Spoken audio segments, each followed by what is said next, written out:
Class ಅಲ್ಲಿ ಉದಾಹರಣೆಗೆ ನಾನು ಕ್ಯಾಂಪಲ್ಲೆಲ್ಲ ಡಿಸ್ಕಷನ್ ಮಾಡಿದ್ದೀನಿ.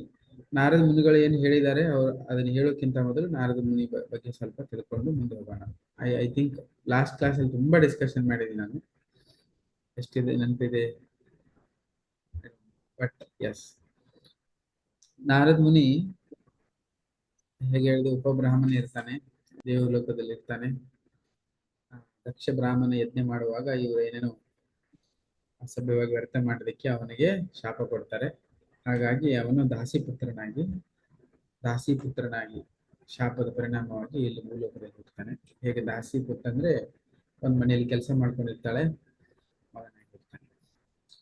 ಸಂಕ್ಷಿಪ್ತ ನಾನು 2 ಮಿನಿಟ್ಸ್ ಹೇಳ್ತೇನೆ, ಜಸ್ಟ್ ನಿಮ್ಗೆ ತಲೆಯಲ್ಲಿ ಕೊಡ್ಲಿ. ನಾರದ ಮುನಿ ಬಗ್ಗೆ ಎಲ್ಲರಿಗೂ ಗೊತ್ತಿದೆ. ಜಸ್ಟ್ ಹೇಗೆ ಕೊನೆಗೆ ಅವರೊಬ್ಬರು ಬ್ರಾಹ್ಮಣರ ಮನೆಯಲ್ಲಿ ಕೆಲಸ ಮಾಡ್ತಿರ್ಬೇಕಾದ್ರೆ ಅಲ್ಲಿ ಮಹಾಭಾಗವತರು ಬರ್ತಾರೆ. ಬಂದಾಗ ಅವ್ರಿಗೆ ಸೇವೆ ಮಾಡುವಂತ 4 ತಿಂಗಳ ಚತುರ್ಮಾಸ ಸಮಯದಲ್ಲಿ 4 ತಿಂಗಳ ಅವಳಿಗೆ ಅವ್ರ ತಾಯಿಗೆ ಸೇವೆ ಮಾಡುವಂತ ಭಾಗ್ಯ ಸಿಗ್ತದೆ. ಸೊ ಅವನು ಚಿಕ್ಕವನಿರ್ತಾನೆ, ಆ 4 ತಿಂಗಳ ಏನಾಗ್ತಾನೆ ಅಂದ್ರೆ ಅವನಿಗೂ ಕೂಡ ತಾಯಿ ಜೊತೆಗೆ ಒಂದು ಸೇವೆ ಮಾಡುವಂತ. ಎಲ್ಲರೂ ಕೇಳ್ತಾ ಇದ್ದೀರಾ? ನಾನು ಬೇರೆ ಏನೋ ಹೇಳ್ತೆ ಅಲ್ಲಿ ಸ್ಟಾರ್ಟ್ ಮಾಡ್ತಾನೆ ಅಂತ ಕೇಳ್ಬೇಡಿ. ಇದೆ ಈಗೇನ್ ಕ್ಲಾಸ್ ಸ್ಟಾರ್ಟ್ ಮಾಡಿದೆ, ನಾನು ಕೇಳಕ್ ಚಾಲು ಮಾಡಿಬಿಡಿ. ನಂದು ಬಾಯಿ ಆನ್ ಆಯ್ತು, ನಿಮ್ ಕಿವಿಗಳು ಆನ್ ಆಗ್ಬಿಡ್ಬೇಕು. ಎಸ್. ಸೊ ನಾರದ ಮುನಿಗಳು ಚಿಕ್ಕವರು ಇರ್ತಾರೆ. ಚಿಕ್ಕವರು ಇರುವಾಗ ಅವರು ಕೂಡ ಏನು ತಾಯಿ ಜೊತೆಗೆ ಒಂದು ಅವಕಾಶ ಸಿಗ್ತದೆ ಮಹಾಭಾಗವತರನ್ನು ಸೇವೆ ಮಾಡ್ಲಿಕ್ಕೆ. ಅದರ ಜೊತೆಗೆ ಅವ್ರು ಹೇಳ್ತಾರೆ ನಾರದ ಮುನಿಗಳು, ಎಲ್ಲಾ ಮಕ್ಕಳ ತರ ನಾನು ಇರ್ಲಿಲ್ಲ. ನಾನು ಚಿಕ್ಕವನಾಗಿದ್ರು ಕೂಡ ಯಾವ್ಯಾವ್ದೋ ಚಿಕ್ಕ ಪುಟ್ಟ ಆಟಗಳೆಲ್ಲ ತೊಡಗಿ ನನ್ನ ಟೈಮ್ ಅನ್ನು ವ್ಯರ್ಥ ಮಾಡ್ತಿರ್ಲಿಲ್ಲ ನಾನು. ಅವು ಎಲ್ಲಾ ಮೈಂಡ್ ಅಲ್ಲಿ ನೋಡಿ, ಮಕ್ಕಳಿಗೆ ಇದನ್ನ ಆಟ ಆಡ್ಬೇಕು, ಏನಾದ್ರು ಆಟಿಕೆ ಸಾಮಾನು ಸಿಕ್ಕರೆ ಅಲ್ಲಿ ಹೋಗಿ ಆಟ ಆಡ್ಬೇಕು, ಇದು ಮಾಡ್ಬೇಕು ಅಂತ ಹೇಳಿ. ಅದು ಆ ಆಟಿಕೆ ಸಾಮಾನು ನಿಮ್ಗೆ ಗೊತ್ತಾ, ಅದ್ರದ್ದೊಂದು ಲಾಜಿಕ್ ಇದೆ. ಚಿಕ್ಕ ಮಕ್ಕಳಿಗೆ ಆಟಿಕೆ ಸಾಮಾನು ಸಿಕ್ಕರೆ ಅವ್ರಿಗೆ ಆಟ ಆಡ್ಬೇಕು ಅನಿಸ್ತದೆ, ಬೆಂಕಿ ಇದ್ರೆ ಕೈ ಹಾಕ್ಬೇಕು ಅನಿಸ್ತದೆ, ನೀರಿದ್ರೆ ಹಾರಬೇಕು ಅನಿಸ್ತದೆ, ನಿಮ್ಗೆ ಗೊತ್ತಿದೆ ಮಕ್ಕಳು. ಬಟ್ ಒಂದು ವಿಷಯ ಇದೆ, ಅದೇ ಆಡುವಂತ ಮನೋಭಾವ, ಮಜಾ ಮಸ್ತಿ ಮಾಡುವಂತ ಮನೋಭಾವ ಅಲ್ಲಿಗೆ ನಿಲ್ಲಲ್ಲ. ಅದು ಅವ್ರು ಇನ್ನೊಂದ್ ಸ್ವಲ್ಪ ದೊಡ್ಡವ್ರು ಬೆಳೆದ್ರೆ ಅಂತ ಹೇಳಿದ್ರೆ ಗ್ರೌಂಡ್ ಅಲ್ಲಿ ಹೋಗಿ ಆಟ ಆಡಕ್ ಸ್ಟಾರ್ಟ್ ಮಾಡ್ತಾರೆ, ಸೈಕಲ್ ತಗೊಂಡು ಆಟ ಆಡಕ್ ಸ್ಟಾರ್ಟ್ ಮಾಡ್ತಾರೆ. ನಿಮ್ಗೆ ಗೊತ್ತಿದೆ. ಇನ್ನೂ ಸ್ವಲ್ಪ ದೊಡ್ಡವರಾದ್ರೆ ಕಾಲೇಜ್ ಲೆವೆಲ್ ಬಂದ್ರೆ ಬೈಕ್ ತಗೊಳ್ಬೇಕು, ಸಿನಿಮಾಗೆ ಹೋಗ್ಬೇಕು, ಮೊಬೈಲ್ ತಗೊಳ್ಬೇಕು, ಇಂಥದ್ದೆಲ್ಲ ಚಲೋ ಆಗುತ್ತೆ. ಇನ್ನೂ ಆದ್ಮೇಲೆ ಅದು ಕಂಟಿನ್ಯೂ ಆಗುತ್ತೆ. ಇನ್ನು ಮುಂದೆ ಮ್ಯಾರೇಜ್ ಆಗ್ತಾನೆ. ಆಮೇಲೆ ಸೊ ಈಗೆಲ್ಲ ನೀವೆಲ್ಲ ಮ್ಯಾರೇಜ್ ಆಗೋರು ಮುಂದಿದ್ದೀರಿ. ಸೊ ಈಗೂ ಕೂಡ ಇದೆ ಅಂದ್ರೆ ಎಂಡ್ವರೆಗೂ ಕಂಟಿನ್ಯೂ ಆಗುತ್ತೆ. ಈಗೇನಿರ್ಬೋದು, ಯಾರು ಹೇಳ್ತೀರಿ? ನಾನು ಹೇಳೋದು ತಿಳಿತಾ ಇದೆಯಾ? ಈಗ ಮನೆ ಕಟ್ಬೇಕು, ಮದ್ವೆ ಮಾಡ್ಕೊಳ್ಬೇಕು, ಮತ್ತೆ ಕಾರ್ ತಗೊಳ್ಬೇಕು ಅಂತೆಲ್ಲ ಆಸೆ ಇರುತ್ತೆ. ಎಸ್, ಈಗ ಅವು ಆಟಿಕೆ ಸಾಮಾನು ಈಗ ಈಗ ಅರ್ಥ ಆಯ್ತಲ್ಲ. ಗಂಡ ಮಕ್ಕಳು ಹೆಂಡತಿ ಮನೆ ಅದು ಇದು ಅಂತ. ಮತ್ತೆ ಆಮೇಲೆ ಮತ್ತೆ ಆಟಿಕೆ ಸಾಮಾನು ಏನು ಮುಂದೆ ಹೋದಂಗೆ ಹಿಂಗೆ ಥಿಂಕ್ ಮಾಡಿ ಹೇಳಿ. ಎಸ್, ಮಕ್ಕಳ ಭವಿಷ್ಯ, ಮೊಬೈಲ್ ಹೇಗೆ ಮುಗಿದು ಹೋಯ್ತದು ಮೊಬೈಲ್. ಮೊಬೈಲ್ ಇನ್ನು ಮುಂದೆ ಹೋದಾಗ ಮಕ್ಕಳ ಭವಿಷ್ಯ ನೋಡ್ಬೇಕು, ಮಕ್ಕಳು ಸೆಟ್ಲ್ ಭವಿಷ್ಯದ ಇವ್ರಿಗೆ ಅದನ್ನ ಮಾಡಿಕೊಡ್ಬೇಕು, ಅವ್ರಿಗೆ ಇದನ್ನ ಮಾಡಿಕೊಡ್ಬೇಕು. ಹೌದು, ಮೊಬೈಲ್ ಅಂತೂ ಎಲ್ಲರೂ ಹಿಡ್ಕೊಂಡು ಕುತ್ಕೊಳ್ತಾರೆ ಬಿಡಿ, ಅದು ಬೇರೆ ವಿಷಯ. ಸೊ ಹಾಗೆ ಆಟಿಕೆ ಆಮೇಲೆ ಏನದು ಶಂಕರಾಚಾರ್ಯ ಹೇಳ್ತಾರಲ್ಲ, ಬಾಲಾವಸ್ಥಾ ಕ್ರೀಡಾಸಕ್ತ, ತರುಣಾವಸ್ಥಾ ತರುಣೀಸಕ್ತ, ವೃದ್ಧಾವಸ್ಥಾ ಚಿಂತಾಸಕ್ತ. ಸೊ ಆ ಆಟಿಕೆ ಸಾಮಾನುಗಳು ಚಿಂತೆಗಳಾಗಿ ಪರಿವರ್ತನೆ ಆಗ್ತವೆ. ವಯಸ್ಸಾದ್ಮೇಲೆ ಏನಾಗ್ತವೆ, ಈ ಚಿಂತೆ ಆ ಚಿಂತೆ ಇದೆಲ್ಲ ತಲೆಯಲ್ಲಿ ಸ್ಟಾರ್ಟ್ ಆಗ್ತದೆ. ಬಟ್ ನಾರದ ಮುನಿಗಳು ಏನ್ ಹೇಳ್ತಾರೆ ಅಂದ್ರೆ, ನಾನಂತ ಎಲ್ಲ ಯಾವುದಕ್ಕೂ ಅಟ್ರಾಕ್ಟ್ ಆಗ್ಲಿಲ್ಲ. ನಿಮ್ಗೆ ಅನಿಸ್ಬೋದು ನಾರದ ಮುನಿಗಳು ಚಿಕ್ಕವರು ಇರುವಾಗ ಆಟಿಕೆ ಸಾಮಾನಿಗೆ ಅಟ್ರಾಕ್ಟ್ ಆಗ್ಲಿಕ್ಕೆ ಕೊಡೋ, ನಾವೇನಾದ್ರು ಅಟ್ರಾಕ್ಟ್ ಆಗ್ತಿದ್ವಿ ಅಂತ ಅನ್ಕೊಳಕ್ ಹೋಗ್ಬೇಡಿ. ಯಾಕಂದ್ರೆ ಆ ವಯಸ್ಸಲ್ಲಿ ಅವನು ಅಟ್ರಾಕ್ಟ್ ಆಗಿಲ್ಲ. ಸೆಲ್ಫ್ ಕಂಟ್ರೋಲ್, ತನ್ನ ಇಂದ್ರಿಯಗಳ ನಿಯಂತ್ರಣದಲ್ಲಿ ಇಟ್ಕೊಂಡಿದ್ದಾನೆ. ಬಟ್ ನಾವು ಇದ್ದೇವೆ, ನಾ ಈಗ ಹೇಳಿದ್ನಲ್ಲ ಯಾವ್ಯಾವ ಲೆವೆಲ್ ನಮ್ಮ ಏನೇನು ಅಟ್ರಾಕ್ಷನ್ ಇದೆ ಅಂತ. But that is very difficult. ಅದಕ್ಕಾಗಿ ನಾರದ ಮುನಿಗಳು ಅಲ್ಲಿ ಹೇಳ್ತಿದ್ದಾರೆ, ನಾನು ಚಿಕ್ಕವನಿದ್ರು ಕೂಡ ನಾವೆಲ್ಲವುಗಳಿಂದ ಸಮಯ ಮಾಡಿಕೊಂಡು ನಾ ಏನ್ ಮಾಡ್ತಿದ್ದೆ, ತಾಯಿ ಜೊತೆಗೆ ಅವ್ರದ್ದು ಸೇವೆ ಮಾಡ್ತಿದ್ದೆ. ಎಸ್. ಆಮೇಲೆ 4 ತಿಂಗಳು ಇರ್ಬೇಕಾದ್ರೆ ನಮ್ಮ ತಾಯಿ ಅವರಿಗೆ ಅಡಿಗೆ ಮಾಡಿ ಕೊಡ್ತಿದ್ರು, ತಿನ್ನಿಸ್ತಿದ್ರು. ಅವಾಗ ನಾನು ಹೋಗಿ ಪ್ಲೇಟ್ ತಗೊಂಡು ಕೊಡ್ತಿದ್ದೆ, ನೀರು ಕೊಡ್ತಿದ್ದೆ, ಏನೋ ಬೇರೆ ಬೇರೆ ರೀತಿಯಲ್ಲಿ ಸೇವೆ ಮಾಡ್ತಿದ್ದೆ. ಅವ್ರು ತಿಂದಾಗ ನನಗೂ ಏನು ಅವಕಾಶ ಸಿಕ್ತಿತ್ತು, ಅವರ ಮಹಾಪ್ರಸಾದ ಸೇವನೆ ಮಾಡ್ಲಿಕ್ಕೆ ಅವಕಾಶ ಸಿಕ್ತು. ಅದನ್ನೆಲ್ಲ ಹೇಳ್ತಾ ಇದ್ದಾರೆ. ಸೊ ಅವಾಗ ಅವ್ರು ಏನ್ ಮಾಡ್ತಾರೆ, ಅವರೊಟ್ಟಿಗೆ ಕೂತ್ಕೊಂಡು ಅವರು ಪ್ರಸಾದದಿಂದ ಸೇವೆ ಮಾಡಿದ ಆದ್ಮೇಲೆ ಏನಾಯ್ತು, ಸೇವೆ ಮತ್ತು ಪ್ರಸಾದ ತಿನ್ನುವುದರಿಂದ ಏನಾಗ್ತದೆ ಅಂದ್ರೆ ಎಲ್ಲ ನಮ್ಮ ಕಲ್ಮಶಗಳು ಶುದ್ಧೀಕರಣ ಆಗ್ತವೆ, ಅನರ್ಥಗಳು ಶುದ್ಧೀಕರಣ ಆಗ್ತವೆ. ಅವಾಗ ಅದಾದ ಮೇಲೆ ಶ್ರವಣ ಶ್ರವಣ ಅಂತ ಹೇಳಿದ್ರೆ ಅವ್ರೇನ್ ಮಾಡ್ತಾರೆ, ಮಹಾಭಾಗವತರ ಅವ್ರಿಗೆ ಆಶೀರ್ವಾದ ಮಾಡಿ ಏನ್ ಮಾಡ್ಬೇಕು, ಅವನು ಪರಿಣಾಮ ಮಾಡ್ಬೇಕು, ಭಗವಂತನ ಚಿಂತನೆ ಮಾಡಬೇಕು, ಸೇವೆ ಮಾಡಬೇಕು ಅನ್ನೋದನ್ನು ಹೇಳ್ತಾರೆ. ಅದಕ್ಕೆ ನಾವು ನೋಡಿ ಆ ಭಕ್ತಿಯಲ್ಲಿ ಸ್ಥಿರತೆ ಆಗ್ಬೇಕು ಅಂತ ಹೇಳಿದ್ರೆ, ಅಥವಾ ನಮ್ಗೆ ಏನಾದ್ರು ಹೇಳಿದ್ ನಾವು ತಿಳಿಬೇಕು ಅಂತಾದ್ರೆ ಶ್ರವಣ ಕೀರ್ತ ಶ್ರವಣ ಜೊತೆಗೆ ನಾವು ಸೇವನ ಮಾಡ್ಬೇಕು. ಯಾಕಂದ್ರೆ ನಮ್ಮ ಇಂದ್ರಿಯಗಳು ಶುದ್ಧವಾಗಿ ಎಲ್ಲಿವರೆಗೂ ನಾವು ಸೇವೆ ಮಾಡಕ್ ಆಗಲ್ಲ, ನಮ್ಮ ಇಂದ್ರಿಯಗಳು ಶುದ್ಧ ಆಗಲ್ಲ, ನಮ್ಗೇನು ತಲೆಯಲ್ಲಿ ಹೋಗೋದೇ ಇಲ್ಲ. ಯಾಕಂದ್ರೆ ಅಶುದ್ಧ ಇದೆ ಎಲ್ಲ, ನಮ್ ಕಾನ್ಸಿಯಸ್ನೆಸ್ ನಮ್ಮದೇನು ಪಾತ್ರ ತುಂಬಾ ಅಶುದ್ಧ ಇದೆ. ಶ್ರವಣ ಮಾಡ್ಬೇಕು, ಹರಿನಾಮ ಮಾಡ್ಬೇಕು, ಅದ್ರ ಜೊತೆಗೆ ನೀರು ಇಳಿಯುವ ಹಾಗೆ ಸೇವೆ ಮಾಡ್ಬೇಕು. ಅದಕ್ಕೆ ನಾನು ಒಂದ್ಸರಿ ಹೇಳಿದ್ನಿ, ಪರಮಪೂಜ್ಯ ಗೋಪಾಲ ಕೃಷ್ಣ ಮಹಾರಾಜರ ಗೃಹಸ್ಥರಿದ್ರು, ಅವ್ರ ಸನ್ಯಾಸ ಆದ್ಮೇಲೆ ಅವ್ರ ಮಗ ದೇವಸ್ಥಾನಕ್ಕೆ ಬಂದು ನಾನು ಮಂದಿರಕ್ಕೆ ಬಂದು ಜಾಯಿನ್ ಆಗ್ತೀನಿ ಅಂತ ಹೇಳಿದ್ರೆ ಅವ್ರು ಏನ್ ಹೇಳಿದ್ರು, ಸನ್ಯಾಸಿ ಅವರ ಹಿಂದಿನ ಪೂರ್ವ ಆಶ್ರಮದ ಮಗ ಆಗಿದ್ರು ಕೂಡ ಈಗ ಬಂದು ಏನ್ ಹೇಳಿದ್ರು ಅವರು, ನಾನು ಹೇಳುವವರೆಗೂ 2 ವರ್ಷ ನೀನು ದೇವಸ್ಥಾನದ ಪಬ್ಲಿಕ್ ಟಾಯ್ಲೆಟ್ಸ್ ಅನ್ನ ಕ್ಲೀನ್ ಮಾಡ್ಬೇಕು, ಕ್ಲೀನ್ ಮಾಡಿದಾದ್ಮೇಲೆ ನೀ ಶುದ್ಧ ಆದ್ಮೇಲೆ ನಾನು ನಂತರ ಹೇಳ್ತೇನೆ ನೀನು ಒಳಗಡೆ ಬಂದು ಏನ್ ಸೇವೆ ಮಾಡ್ಬೇಕು ಅಂತ. ಸೊ ಅವರು ಸನ್ಯಾಸಿ ಅವ್ರ ಮಗನೇ. ಸೊ ಈಗ ಅಂತ ಈಗ ನಮಗೆ ನಾವೆಲ್ಲರೂ ವೈಟ್ ಕಾಲರ್ ಏನ್ ನಮ್ಗೆ ಬೇಕು, ಏನೋ ಖುಷಿ ಖುಷಿಯಾಗಿರೋದು ನಾವು ಮಾಡ್ತೇವೆ, ಬಟ್ ಸೇವೆ ಮಾಡ್ಲಿಕ್ಕೆ ನಮ್ಗೆ ಎಲ್ಲರಿಗೂ ಇಂಟ್ರೆಸ್ಟ್ ಇರಲ್ಲ. ಎಲ್ಲಿವರೆಗೂ ನಾವು ಸೇವೆ ಮಾಡಲ್ಲ ನಾವು ಶುದ್ಧ ಆಗಲ್ಲ. ನಾವು ಅನ್ಕೊಳ್ತೇವೆ ನಾವು ಸೇವೆ ಮಾಡ್ಲಿಲ್ಲ ಅಂದ್ರೆ ನಾವು ಪಾರಾದ್ನಿ ಅಂತ. ಎಷ್ಟೋ ಜನರು ನಾವು ಮೈಗಳತನ ಮಾಡ್ತೇವೆ ಸೇವೆ ಮಾಡೋದ್ರಲ್ಲಿ, ಬಟ್ ಸೇವೆದ ಎಷ್ಟು ಮಾಡ್ತೇವೆ ಅದ್ರ ಸಾಧನ ಜೊತೆಗೆ ಅಷ್ಟು ಆ ಸಾಧನೆ ಮಾಡಿರೋದು ಸಾಕ್ಷಾತ್ಕಾರ ಆಗುತ್ತೆ. ನಾರದ ಮುನಿಗಳು ಅದನ್ನ ಹೇಳ್ತಿದ್ದಾರೆ, ನಾನು ಕುತ್ಕೊಂಡು ಕೇಳಿದೆ, ಸೇವೆ ಮಾಡಿದೆ, ಅದಕ್ಕೆ ಅವ್ರು ಹೇಳಿದ್ದು ನಾನು ಕೇಳಕ್ ಸ್ಟಾರ್ಟ್ ಆಯ್ತು. ಅವಾಗ ಕುಂತ ಆಲೋಚನೆ ಮಾಡ್ತಿರ್ತಾರೆ, ಹೇಗೆ ನನ್ನ ಜೀವನವನ್ನ ಅವ್ರು ಕೇಳಿದೆಲ್ಲ ವಿಷಯಗಳನ್ನ ಕೇಳ್ಕೊಂಡು ನನ್ನ ಜೀವನವನ್ನ ಹೇಗೆ ಪಾವನ ಮಾಡ್ಕೊಳ್ಬೇಕು, ಮುಂದೆ ಹೇಗೆ ಹೋಗಬೇಕು ಅಂತ ಆಲೋಚನೆ ಮಾಡ್ತಿರ್ತಾರೆ. ಅರ್ಥ ಆಯ್ತಾ? ಒಂದು ದಿನ ಅವರು ಎಲ್ಲ ಉಪದೇಶಗಳನ್ನ ಹೇಳಿ ಅವ್ರೇನ್ ಮಾಡ್ತಾರೆ, ಅವರ ಅವರು ಅಲ್ಲಿಂದ ಹೊರಡ್ತಾರೆ 4 ತಿಂಗಳಾದ್ಮೇಲೆ. ಒಂಥರ ಫೀಲಿಂಗ್ ಆಗತ್ತೆ ಇಷ್ಟು ದಿನ ಅವರಿಗೆ. ಯಾಕಂದ್ರೆ ಹೇಳ್ತಾರಲ್ಲ, ಸಾಧು ಸಂಘ ಸರ್ವಶುದ್ಧಿ ಹೋಯ್ ಲವ ಮಾತ್ರ ಸರ್ವಶಾಸ್ತ್ರಕ್ಕೆ ಹೋಯ್ ಲವ ಮಾತ್ರ ಸಾಧು ಸಂಘ ಸರ್ವಶುದ್ಧಿ. ಒಂದು ಕ್ಷಣ ಮಾತ್ರನೂ ಸಾಧು ಸಂಘ ಆದ್ರೆ ಏನೆಲ್ಲ ಫಲ ಸಿಗತ್ತೆ. 4 ತಿಂಗಳು ಅವ್ರ ಜೊತೆಗೆ ಇದ್ದಾರೆ ಅಂದ್ರೆ ಏನಾಗುತ್ತೆ. ಅದಕ್ಕೆ ತುಂಬಾ ಇಂಪಾರ್ಟೆಂಟ್ ಭಕ್ತರ ಸಂಘದಲ್ಲಿ ಬಂದು ಭಕ್ತಿ ಮಾಡೋದು ಮತ್ತೆ ಸಾಧನೆ ಮಾಡೋದು. ಅದಕ್ಕೆ ಸಂಡೇ ಪ್ರೋಗ್ರಾಮ್ಗಳಿದಾವೆ, ಡೈಲಿ ಮಾರ್ನಿಂಗ್ ಪ್ರೋಗ್ರಾಮ್ ಇದಾವೆ. ಭಕ್ತರು ನಾ ಮನೇಲಿ 16 ಮಾಡ್ತೇನೆ 20 ಮಾಡ್ತೇನೆ ಮಾಲೆ ಮಾಡ್ತೇನೆ ಅಂತ ಕುತ್ಕೊಳ್ಬಾರ್ದು. ಭಕ್ತರ ಸಂಘದಲ್ಲಿ ಹೋಗಿ ಸಾಧನೆ ಮಾಡ್ಬೇಕು. ಎಷ್ಟು ನಾವು ಭಕ್ತರ ಸಂಘದಲ್ಲಿ ಹೋಗಿ ಕುತ್ಕೊಂಡು ಸಾಧನೆ ಕ್ಲಾಸ್ ಕೇಳೋದು ಅಷ್ಟೇ ಅಲ್ಲ, ಸಾಧನೆ ಮಾಡ್ಬೇಕು. ಇಂಪಾರ್ಟೆಂಟ್ ಮುಂದೆ ಹೋದಂಗೆ ನೀವು ಯಾರು 12 ರೌಂಡು 14 ರೌಂಡು 16 ರೌಂಡ್ ಬರ್ತೇವಲ್ಲ, ಅವಾಗ ಏನ್ ಮಾಡ್ಬೇಕು, ಮಾರ್ನಿಂಗ್ ಪ್ರೋಗ್ರಾಮ್ ಅಟೆಂಡ್ ಮಾಡಕ್ ಚಲೋ. ಬೆಳಿಗ್ಗೆ ಹೋಗಿ ಎಲ್ಲಿ ಸತ್ಸಂಗ ನಡೀತೈತೆ ಅಲ್ಲಿ ಹೋಗಿ ಕುತ್ಕೊಂಡು ವಾರಕ್ಕೆ 2 ದಿನ 4 ದಿನ ಒಂದ್ ವೇಳೆ ಸಾಧ್ಯ ಆದ್ರೆ ಡೈಲಿನೂ ನಿಮ್ಗೆ ಎಲ್ಲ ಮಾಲೆಗಳನ್ನು ಅಲ್ಲಿ ಹೋಗಿ ಕುತ್ಕೊಂಡು ಮಾಡ್ಕೊಂಡ್ಬಾರ್ದು. ಸಾಧನ ಅಲ್ಲಿ ಸಾಧ್ಯ ಆದ್ರೆ ಸೇವೆ ಮಾಡಿ. ಸೊ ಹೀಗೆ ಮಾಡ್ತಾ ಹೋದಾಗ ಸ್ಟಾರ್ಟಿಂಗ್ ಇಲ್ಲಿ ಕಷ್ಟ ಆಗ್ಬೋದು, ಅಟ್ಲೀಸ್ಟ್ 1 ಡೇ ಸ್ಟಾರ್ಟ್ ಮಾಡ್ಬೇಕು, ಆಮೇಲೆ 2 ದಿನ, ಆಮೇಲೆ 3 ದಿನ. ಸೊ ಸಂಘದಲ್ಲಿ ಎಲ್ಲ ನಮ್ಮದು ಗೊತ್ತಿಲ್ಲಂಗೆ ನಮ್ದು ಪರಿವರ್ತನೆ ನಮ್ಮ ಜೀವನ ಆಗುತ್ತೆ. Okay, yes. ಯಾಕಂದ್ರೆ ಅವರ ಭಾವನೆಗಳು ನಮ್ಮನ್ನು ತಗೊಂಡು ಮುಂದೆ ಹೋಗ್ತವೆ, ನಾವು ಮುಂದೆ ಹೋಗಕ್ಕಾಗಲ್ಲ, ಬೇರೆದವರೇ ನಮ್ಮನ್ನು ಕರ್ಕೊಂಡು ಹೋಗ್ಬಿಡ್ತಾರೆ ಭಕ್ತಿಯಲ್ಲಿ. ಸೊ ಕೊನೆಗೆ ತನ್ನ ಹೃದಯದಲ್ಲಿ ಭಗವಂತನ ರೂಪ, ಅವನ ನಾಮ ಎಲ್ಲವೂ ತುಂಬಾ ಆಳವಾಗಿ ಇಳಿದಿರ್ತದೆ. ನಾನು ಹೇಗೆ ಭಕ್ತಿ ಮಾಡಿ ಮುಂದೆ ಹೋಗಲಿ ಅಂತ ಆಲೋಚನೆ ಮಾಡ್ತಿರ್ತಾರೆ. ಕೊನೆಗೆ ಏನಾಗುತ್ತೆ, ಇಸ್ ಆಲ್ವೇಸ್ ಥಿಂಕಿಂಗ್, ನಾನು ಈ ಭೌತಿಕ ಜಗತ್ತಿನಲ್ಲಿ ಬಿದ್ದಿದ್ದೇನೆ, ಹಾಗೆ ಹೀಗೆ ಆಲೋಚನೆ ಮಾಡಿ ನಾನು ಹೇಗೆ ಇಲ್ಲಿಂದ ಪಾರಾಗಬೇಕು ಅಂತ ಹೇಳಿ ಆ ಮಹಾಭಾಗವತರು ಹೇಳಿದ ವಿಷಯಗಳನ್ನೇ ತಲೆಯಲ್ಲಿ ಚಿಂತನೆ ಮಾಡ್ತಾ ಕುತ್ಕೊಂಡಿರ್ತಾರೆ. ಒಂದು ದಿನ ಬರುತ್ತೆ, ಅವ್ರ ತಾಯಿಗೆ ಒಂದು ದಿನ ಹಾವು ಕಚ್ಚಿಬಿಡುತ್ತೆ. ಹಾವು ಕಚ್ಚಿದ ತಕ್ಷಣ ಏನ್ ಮಾಡ್ತಾರೆ, ಹಾವು ಕಚ್ಚಿದ ತಕ್ಷಣ ಏನಾಗತ್ತೆ, ತಾಯಿ ತೀರೋಗ್ಬಿಡ್ತಾರೆ. ಸೊ ಇವನು ಚಿಕ್ಕವನು ಇರ್ತಾನೆ, ಏನ್ ಮಾಡ್ಬೇಕು, ಮತ್ತೆ ಯಾರಾದ್ರೆ ಕನ್ಫ್ಯೂಷನ್ ಆಗುತ್ತೆ, ಇದು ಮಾಡು ಅದು ಮಾಡು. ಸೊ ಭಕ್ತಿ ಇದ್ದಾನಲ್ಲ, ಆಯ್ತು ಇದು ಕೂಡ ಭಗವಂತನ ಒಂದು ಆ ಲೀಲೆ ಇರಬೇಕು ಅಂತ ಹೇಳ್ಬಿಡ್ಕೊಂಡು ಅವ್ರೇನ್ ಮಹಾಭಾಗವತರು ಹೇಳಿದ್ರು, ಆ ಭಗವಂತನ ಸೇವೆ ಮಾಡ್ಲಿಕ್ಕೆ, ಅವನ ಮೇಲೆ ಇನ್ನೂ ಧ್ಯಾನ ಮಾಡ್ಲಿಕ್ಕೆ, ಅವನ ಸೇವೆ ಚಿಂತನೆ ಮಾಡ್ಲಿಕ್ಕೆ ಅವನು ಕೂಡ ಹಿಮಾಲಯದತ್ತ ನಡೀತಾ ಹೋಗ್ತಾನೆ. ಮನೆಯನ್ನು ಬಿಟ್ಟು ಉತ್ತರ ಭಾರತಕ್ಕೆ ನಡೀತಾ ಹೋಗಿ ಗುಡ್ಡಗಳು, ಬೆಟ್ಟಗಳು, ಸರೋವರಗಳು ಹೋಗ್ತಾನೆ. ಎಂತೆಂತ ಮೃಗಗಳು ಜಂಗಲ್ನಲ್ಲಿ ಇರ್ತಾವೆ, ಹಾವುಗಳಿರ್ತಾವೆ, ನರಿಗಳಿರ್ತಾವೆ. ಒಬ್ನೇ ಯಾವ ಕಡೆ ಏನು ಎಲ್ಲಿ ತಿನ್ನಕ್ಕೆ ಊಟಕ್ಕೆ ಎಂಥದ್ದು ಇಲ್ಲ. ಹಂಗೆ ಅವರ ತಲೆಯಲ್ಲಿ ಅದೊಂದೇ ಚಿಂತನೆಗಳನ್ನ ಇಟ್ಕೊಳ್ತಾ ಹಳ್ಳಿಗಳನ್ನ, ಸಿಟಿಗಳನ್ನ, ಊರುಗಳನ್ನ, ಗದ್ದೆಗಳನ್ನ, ಜಂಗಲ್ ಎಲ್ಲ ಅರಣ್ಯ ಎಲ್ಲ ಪಾರು ಮಾಡ್ತಾ ನದಿಗಳನ್ನ ಎಲ್ಲ ಪಾರು ಮಾಡ್ತಾ ಹೋಗ್ತಾ ಇರ್ತಾನೆ. ಎಲ್ಲೆಲ್ಲಿ ಸ್ವಲ್ಪ ನೀರ್ ಸಿಕ್ಕರೆ ನೀರು ಕುಡಿಯೋದು ಫ್ರೆಶ್ ಆಗಿ, ಹೀಗೆ ಹೋಗಿ ಹೋಗಿ ಕೊನೆಗೆ ಏನ್ ಮಾಡ್ತಾರೆ ಅವರು, ಜಂಗಲ್ ನಲ್ಲಿ ಕುತ್ಕೊಂಡು ತಪಸ್ ಸ್ಟಾರ್ಟ್ ಮಾಡ್ತಾರೆ. ಭಗವಂತನ ಮೇಲೆ ಚಿಂತನೆಗಳನ್ನ, ಭಗವಂತನ ನಾಮಸ್ಮರಣೆ ಮಾಡ್ತಾ ಕೂತ್ಕೊಳ್ತಾರೆ. ಒಂದು ದಿನ ಭಗವಂತ ಅವನಿಗೆ ಪ್ರಕಟ ಆಗ್ತಾನೆ.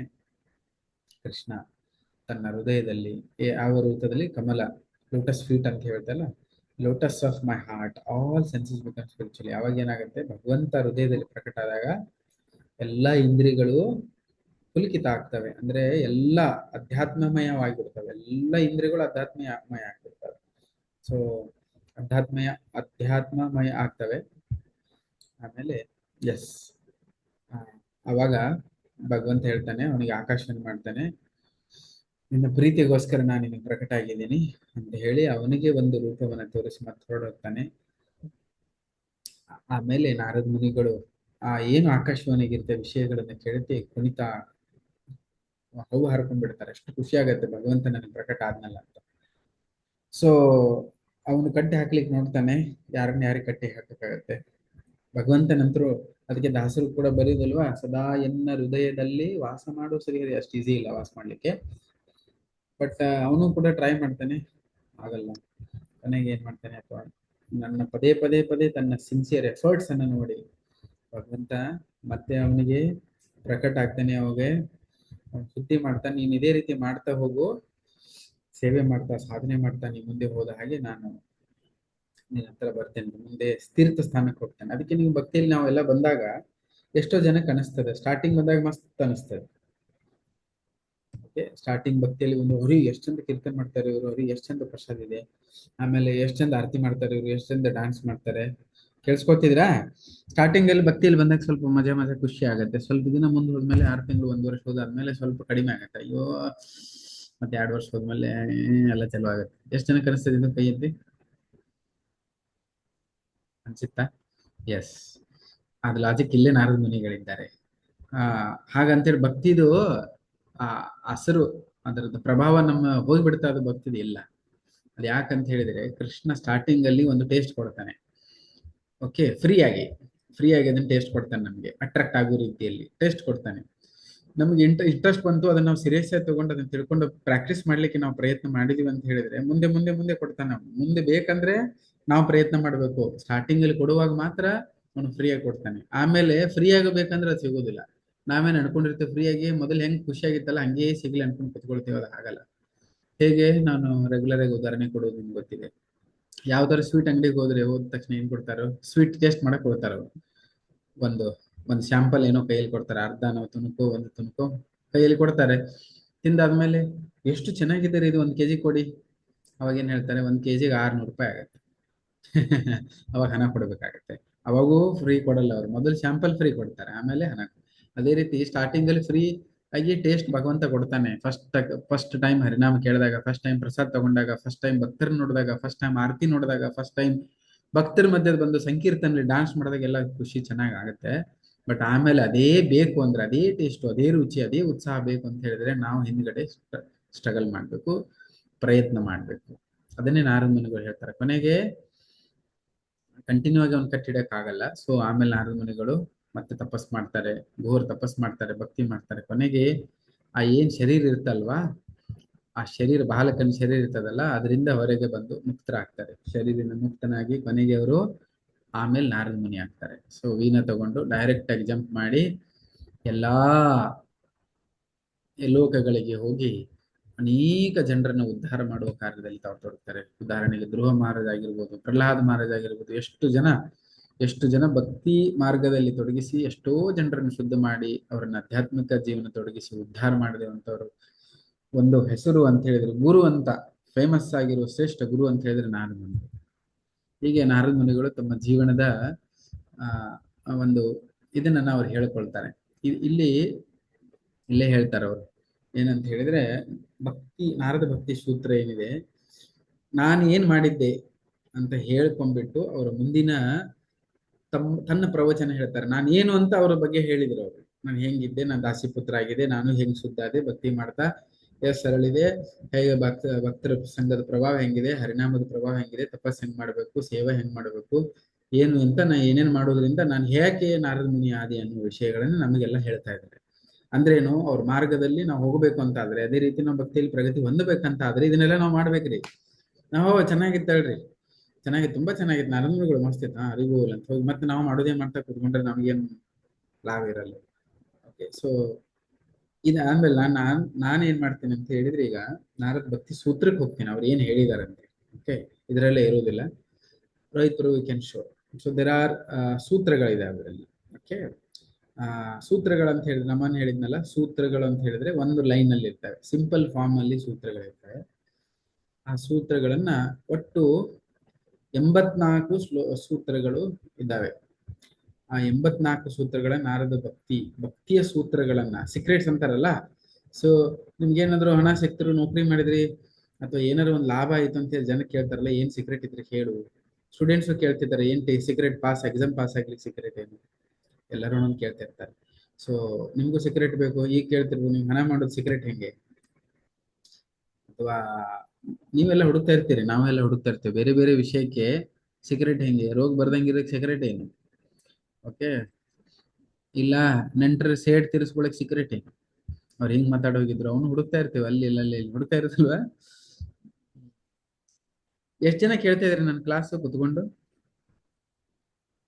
ಹೇಳ್ತಾ ಇದ್ದೀರಾ? ಯಾಕಂದ್ರೆ ನಾನು ಜೋಕ್ ಮಾಡಿದ್ರು ಸೀರಿಯಸ್ ಆಗಿ ಕುತ್ಕೊಂಡ್ರಿ ನೀವು, ಅದಕ್ಕೆ ಡೌಟ್ ಬಂದ್ ನಿಮ್ ಮೇಲೆ.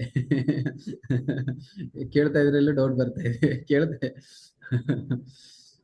ಮುಗಳಾಗೇನು ಬರಲಿಲ್ಲ, ಅದಕ್ಕೇನು ಹಿಂಗೆ ನೋಡ್ಕೊಂತ ಕುತ್ಕೊಂಡು ಸುಮ್ಮನೆ ಏನೋ ಶೋ ನಡೆದಿದೆ ಹಂಗೆ ಮಾತಾಡ್ತಾ ಇದ್ರೆ ಒಂದಾದ್ಮೇಲೆ ಒಂದು ಪ್ರೊವಿಷನ್ ಅಂತ ಡೌಟ್ ಬಂತು. ಉಪೇಂದ್ರ ಪ್ರಭು ಏನಿದೆ? ಸೊ ಇಲ್ಲಿ ಈ ಶ್ಲೋಕಗಳು ಒಂದೊಂದು ಲೈನಲ್ಲಿ ಇದ್ದಾವೆ, ಒಂದೊಂದು ಲೈನಲ್ಲಿ ತುಂಬಾ ಅರ್ಥ ಇದೆ ಅದರಲ್ಲಿ. ಓಕೆ, ಅದಕ್ಕೆ ಈ ಶ್ಲೋಕ ನೆನ್ಪಿಟ್ಕೊಳಕ್ ನೋಡಿ, ನೀವು ಅದ್ರ ಬರ್ಕೊಳಕ್ ನೋಡಿ. ಈಗ ಇದು ಕನ್ನಡದಲ್ಲಿ ಪುಸ್ತಕ ಇಲ್ಲ, ನಾನು ಒಂದ್ಲೇ ಶ್ಲೋಕಕ್ಕೆ ಹೋಗ್ತೇನೆ. ನಾನು ಇವತ್ತು ಅನ್ಕೊಂಡೇನೆ ಎಷ್ಟು ಸಾಧ್ಯ ಆಗ್ತದೆ ಶ್ಲೋಕ ಮುಂದೆ ಹೋಗ್ಲಿಕ್ಕೆ, ಯಾಕಂದ್ರೆ 84 ಶ್ಲೋಕ ಇದಾವೆ, ಒಂದೊಂದ್ರಲ್ಲಿ ತುಂಬಾ ಜಾಸ್ತಿ ಹೊತ್ತು ಕುತ್ಕೊಂಡ್ರೆ ಅಲ್ಲ, ಬಟ್ ಎಲ್ಲಾನು ಎಕ್ಸ್ಪ್ಲೇನು ಮಾಡ್ಬೇಕು ನೀವು. ಇಲ್ಲಿ ಹೇಳ್ತಾರೆ, ಅಥಾತೋ ಭಕ್ತಿಂ, ಹೇಳಿ ನಿಮ್ ಪಾಡಿ ಹೇಳಿ, ಇಲ್ಲಾಂದ್ರೆ ಇದು ನೋಡ್ತಾ ಹೇಳಿ ನನ್ನ ಒಟ್ಟಿಗೆ. ನಾನು ಒಂದ್ಸರಿ ಹೇಳ್ತೇನೆ, ನೀವು ಇನ್ನೊಂದ್ಸರಿ ರಿಪೀಟ್ ಮಾಡಿ.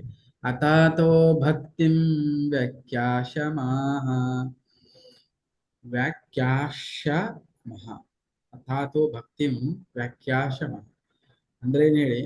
Now I therefore I will try to explain the process of devotional service. ಅಥಾತೋ ಅಂದ್ರೆ ಏನ್ ಹೇಳಿ, ಈಗ. ಭಕ್ತಿಂ ಅಂದ್ರೆ ಭಕ್ತಿಯ ಬಗ್ಗೆ, ಭಕ್ತಿಯ ವಿಚಾರಗಳನ್ನ ವ್ಯಾಖ್ಯಾ ಮಾಡ್ಲಿಕ್ಕೆ ಹೋಗ್ತಾ ಇದ್ದೇನೆ ಅಂತ ನಾರದ ಮುನಿಗಳು ಹೇಳ್ತಾರೆ. ಈಗ ನಾನು ಭಕ್ತಿಯ ಏನು ಭಕ್ತಿ ಇದೆಯಲ್ಲ, ಪ್ರೇಮ ಭಕ್ತಿ ಅಥವಾ ಯಾವ್ದು ಭಕ್ತಿಯ ವಿಷಯಗಳನ್ನ ಇನ್ನು ಮೇಲೆ ಸೂತ್ರದ ಮೂಲಕ ನಾನು ನಿಮಗೆ ತಿಳಿಸ್ಕೊಡ್ತಾ ಹೋಗ್ತೇನೆ ಅಂತ ಇದು ಮೊದಲೇ ಸೂತ್ರ ಇಷ್ಟೇ ಹೇಳುದು. ಬಟ್ ಇದರಲ್ಲಿ ಅದ್ರಿಗೆ ಎಷ್ಟು ಬರೀತಾರ ಗೊತ್ತಾ, ಇಲ್ಲಿ ನಿಮ್ಗೆ ತೋರ್ಸಕತ್ತಿಲ್ಲ ನಾನು, ಯಾಕಂದ್ರೆ ಅದು ಇಂಗ್ಲಿಷ್ ಅಲ್ಲಿ ಇದೆ. ಬಟ್ ನಾನು ಹೇಳ್ತೀನಿ, ಈ ಶ್ಲೋಕ ಅಷ್ಟೇ ಕಾಣಿಸುತ್ತೆ ನಿಮಗೆ, ಬಟ್ ನಾನು ಹೇಳ್ತೀನಿ ಏನಂದ್ರೆ, ಈ ಭಕ್ತಿ ಏನಿದೆ ಅನ್ನೋದೊಂದು ಭಗವದ್ಗೀತೆಯಲ್ಲಿ ಸ್ಪಷ್ಟವಾಗಿ ಕೃಷ್ಣ ಹೇಳ್ತಾನೆ. ಬ್ರಹ್ಮಭೂತ ಇದೇನಂತ ಹೇಳಿದ್ರೆ, ಸಾಕ್ಷಾತ್ಕಾರ ಆಗಿರುವಂತಹ ಒಬ್ಬ ವ್ಯಕ್ತಿ ಮಾತ್ರ ಇದನ್ನ ಅರ್ಥ ಮಾಡ್ಕೊಳ್ಳಿಕ್ಕೆ ಸಾಧ್ಯ ಇದೆ. ಯಾವ ವ್ಯಕ್ತಿಗೆ ಭಕ್ತಿ ಅರ್ಥ ಆಗಕ್ ಸಾಧ್ಯ ಇದೆ, ಈಗ ಹೇಳ್ತಾ ಇದ್ರೆ ನಾ ಭಕ್ತಿ ಬಗ್ಗೆ ಹೇಳಲಿಕ್ಕೆ ನಾ ಹೋಗ್ತಾ ಇದ್ದೇನೆ ಅಂತ ಹೇಳಿದ್ರೆ ಕೇಳಲಿಕ್ಕೂ ಯೋಗ್ಯತೆ ನಮಗೆ ಹತ್ರ ಬೇಕಲ್ವಾ, ಬೇಕು ತಾನೆ. ಹೇಳ್ತಾ ಇದ್ರೆ ನಾರದ ಮುನಿಗಳು ಹೇಳ್ತಿದ್ದಾರೆ, ಬಟ್ ನಾರದ ಮುನಿಗೆ ಹೇಳಲಿಕ್ಕೆ ಅವ್ರಿಗೆ ಯೋಗ್ಯತೆ ಇದೆ, ಬಟ್ ನಮ್ಗೆ ಕೇಳಲಿಕ್ಕೂ ಏನಿರ್ಬೇಕು, ಯೋಗ್ಯತೆ ಬೇಕು. ಆ ಯೋಗ್ಯತೆ ಬಗ್ಗೆ ಪ್ರಭುಪಾದರು ಈ ಭಾವಾರ್ಥದಲ್ಲಿ ಮಾತಾಡ್ತಾರೆ. ಏನಂತ ಹೇಳಿದ್ರೆ, ಒಬ್ಬ ವ್ಯಕ್ತಿ ತನ್ನ ಭೌತಿಕ ಹ್ಯಾಂಕರಿಂಗ್ ಅಥವಾ ಲ್ಯಾಮೆಂಟೇಶನ್ ವಿಷಯಗಳ ಬಗ್ಗೆ ಏನು ಆಸಕ್ತಿಗಳಿದ್ದಾವೆ ಅವುಗಳಿಂದ ಅವನು ಸ್ವಲ್ಪ ಬಿಡುಗಡೆ ಆಗಿರ್ಬೇಕು, ಸ್ವಲ್ಪ ಇಲ್ಲ ಸ್ವಲ್ಪ, ಇಲ್ಲಾಂದ್ರೆ ಕಷ್ಟ ಇದೆ. ಇದನ್ನೆಲ್ಲ ಅರ್ಥ ಮಾಡ್ಕೊಳ್ಳೋದು ಹೆಂಗೆ ಅನ್ನೇ ಅಂತ ಹೇಳ್ತಾರೆ. ಏನಂತ ಹೇಳಿದ್ರೆ, ಅದ್ರ ಅರ್ಥ ಹೇಳ್ತೀನಿ, ಶ್ಲೋಕ ಯಾರು ಹೇಳ್ತಾರೆ ನೋಡ್ತೀನಿ. ಇಷ್ಟು ಜನ ಕುತ್ಕೊಂಡಿದ್ರಿ, ಹಳೆಬರು ಹೊಸಬ್ರು ಎಲ್ಲರೂ ಇರ್ತಾರೆ. ಯಾವ ಶ್ಲೋಕ ಅಂತ ಹೇಳಿದ್ರೆ ನೋಡಿ, ಏನಂತ ಹೇಳ್ತಾರಂದ್ರೆ, ಎಲ್ಲಾ ಜೀವ ಜಂತುಗಳನ್ನ, ನನ್ನ ಅನುವಾದ ಅಂದ್ರೆ ಅದ್ರ ಅರ್ಥ ಹೇಳ್ತಾ ಇದ್ದೀನಿ, ಅದನ್ನ ನೀವು ಶ್ಲೋಕ ಹೇಳಬೇಕು, ಯಾವ ಶ್ಲೋಕ ಇರ್ಬೋದು ಅಂತ. ಎಲ್ಲಾ ಜೀವ ಜಂತುಗಳನ್ನ ಒಂದೇ ಸಮನಾಗಿ ಆ ನಾನು ಒಬ್ಬ ಭಕ್ತನಾದವನು ಒಂದೇ ಸಮನಾಗಿ ನೋಡ್ತಾನಂತೆ. ಹೇಗೆ ಅಂದ್ರೆ ಒಬ್ಬ ಬ್ರಾಹ್ಮಣನ ಒಂದು ಬುದ್ಧಿವಂತ ವ್ಯಕ್ತಿಯನ್ನ, ಆ ವಿದ್ಯೆ ಇರೋ ವ್ಯಕ್ತಿಯನ್ನ, ಒಂದು ನಾಯಿಯನ್ನ, ಅಥವಾ ಮತ್ತೆ ಒಂದು ಇರುವೆಯನ್ನ, ಒಂದು ಆನೆಯನ್ನ, ಇವುಗಳು ಎಲ್ಲವನ್ನು ಕೂಡ ಒಬ್ಬ ವ್ಯಕ್ತಿ ಭಕ್ತನಾದವನು ಅರ್ಥ ಮಾಡ್ಕೊಂಡವನು ವಿದ್ಯಾವಂತವನು ಒಂದೇ ಸಮನಾಗಿ ನೋಡ್ತಾನೆ ಅಂತೆ. ಸೊ ಯಾವ ಶ್ಲೋಕ ಇದು? ಭಗವದ್ಗೀತೆಯಲ್ಲಿ ಫೇಮಸ್ ಶ್ಲೋಕ ಇದೆ.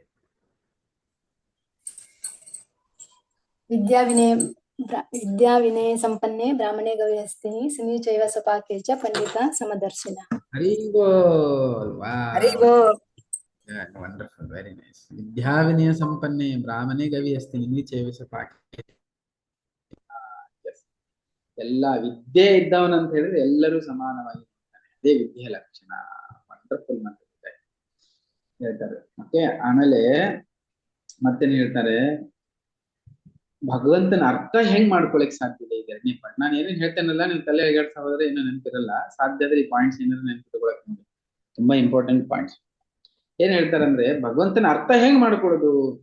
ಭಗವಂತನ ಅವನು ಪೊಸಿಷನ್ ಏನಿದೆ, ಯಾವ ಮಟ್ಟದಲ್ಲಿ ಇದ್ದಾನೆ ಅಂದ್ರೆ ಅವನ ಅರ್ಥ ಮಾಡ್ಕೊಳ್ಬೇಕಂದ್ರೆ ಒಂದೇ ಒಂದು ಮಾರ್ಗ, ಭಕ್ತ್ಯಾಮಾಂ ಅಭಿಜಾನಾತಿ. ಭಕ್ತಿಯ ಸೇವೆಯಿಂದ ಮಾತ್ರ ಒಬ್ಬ ವ್ಯಕ್ತಿ ಭಗವಂತನನ್ನ ಅರ್ಥ ಮಾಡ್ಕೊಳಕ್ ಸಾಧ್ಯತೆ. ಭಕ್ತಿ ಮಾಡದೆ ಯಾರಾದ್ರೂ ಒಬ್ಬ ವ್ಯಕ್ತಿ ನಾನು ಭಗವಂತನಿಗೆ ಗೊತ್ತಿದ್ದೇನೆ ಅರ್ಥ ಮಾಡ್ಕೊಳ್ತಾರೆ ಸಾಧ್ಯ ಇಲ್ಲ. ಹಾಗಾಗಿ ಕೃಷ್ಣ ಅರ್ಜುನಿಗೆ ಹೇಳ್ತಾನೆ, ಏ ಅರ್ಜುನ, ನಾನು ನಿನಗೆ ಭಗವದ್ಗೀತೆಯ ವಿದ್ಯೆಯನ್ನ ಯಾಕೆ? ಕಾರಣಗಳನ್ನು ಹೇಳ್ತಾನೆ. ಎಷ್ಟು ಕಾರಣ ಹೇಳ್ತಾನೆ, ಆ ಕಾರಣಗಳು ಏನೇನು ಯಾರು ಹೇಳ್ತೀವಿ?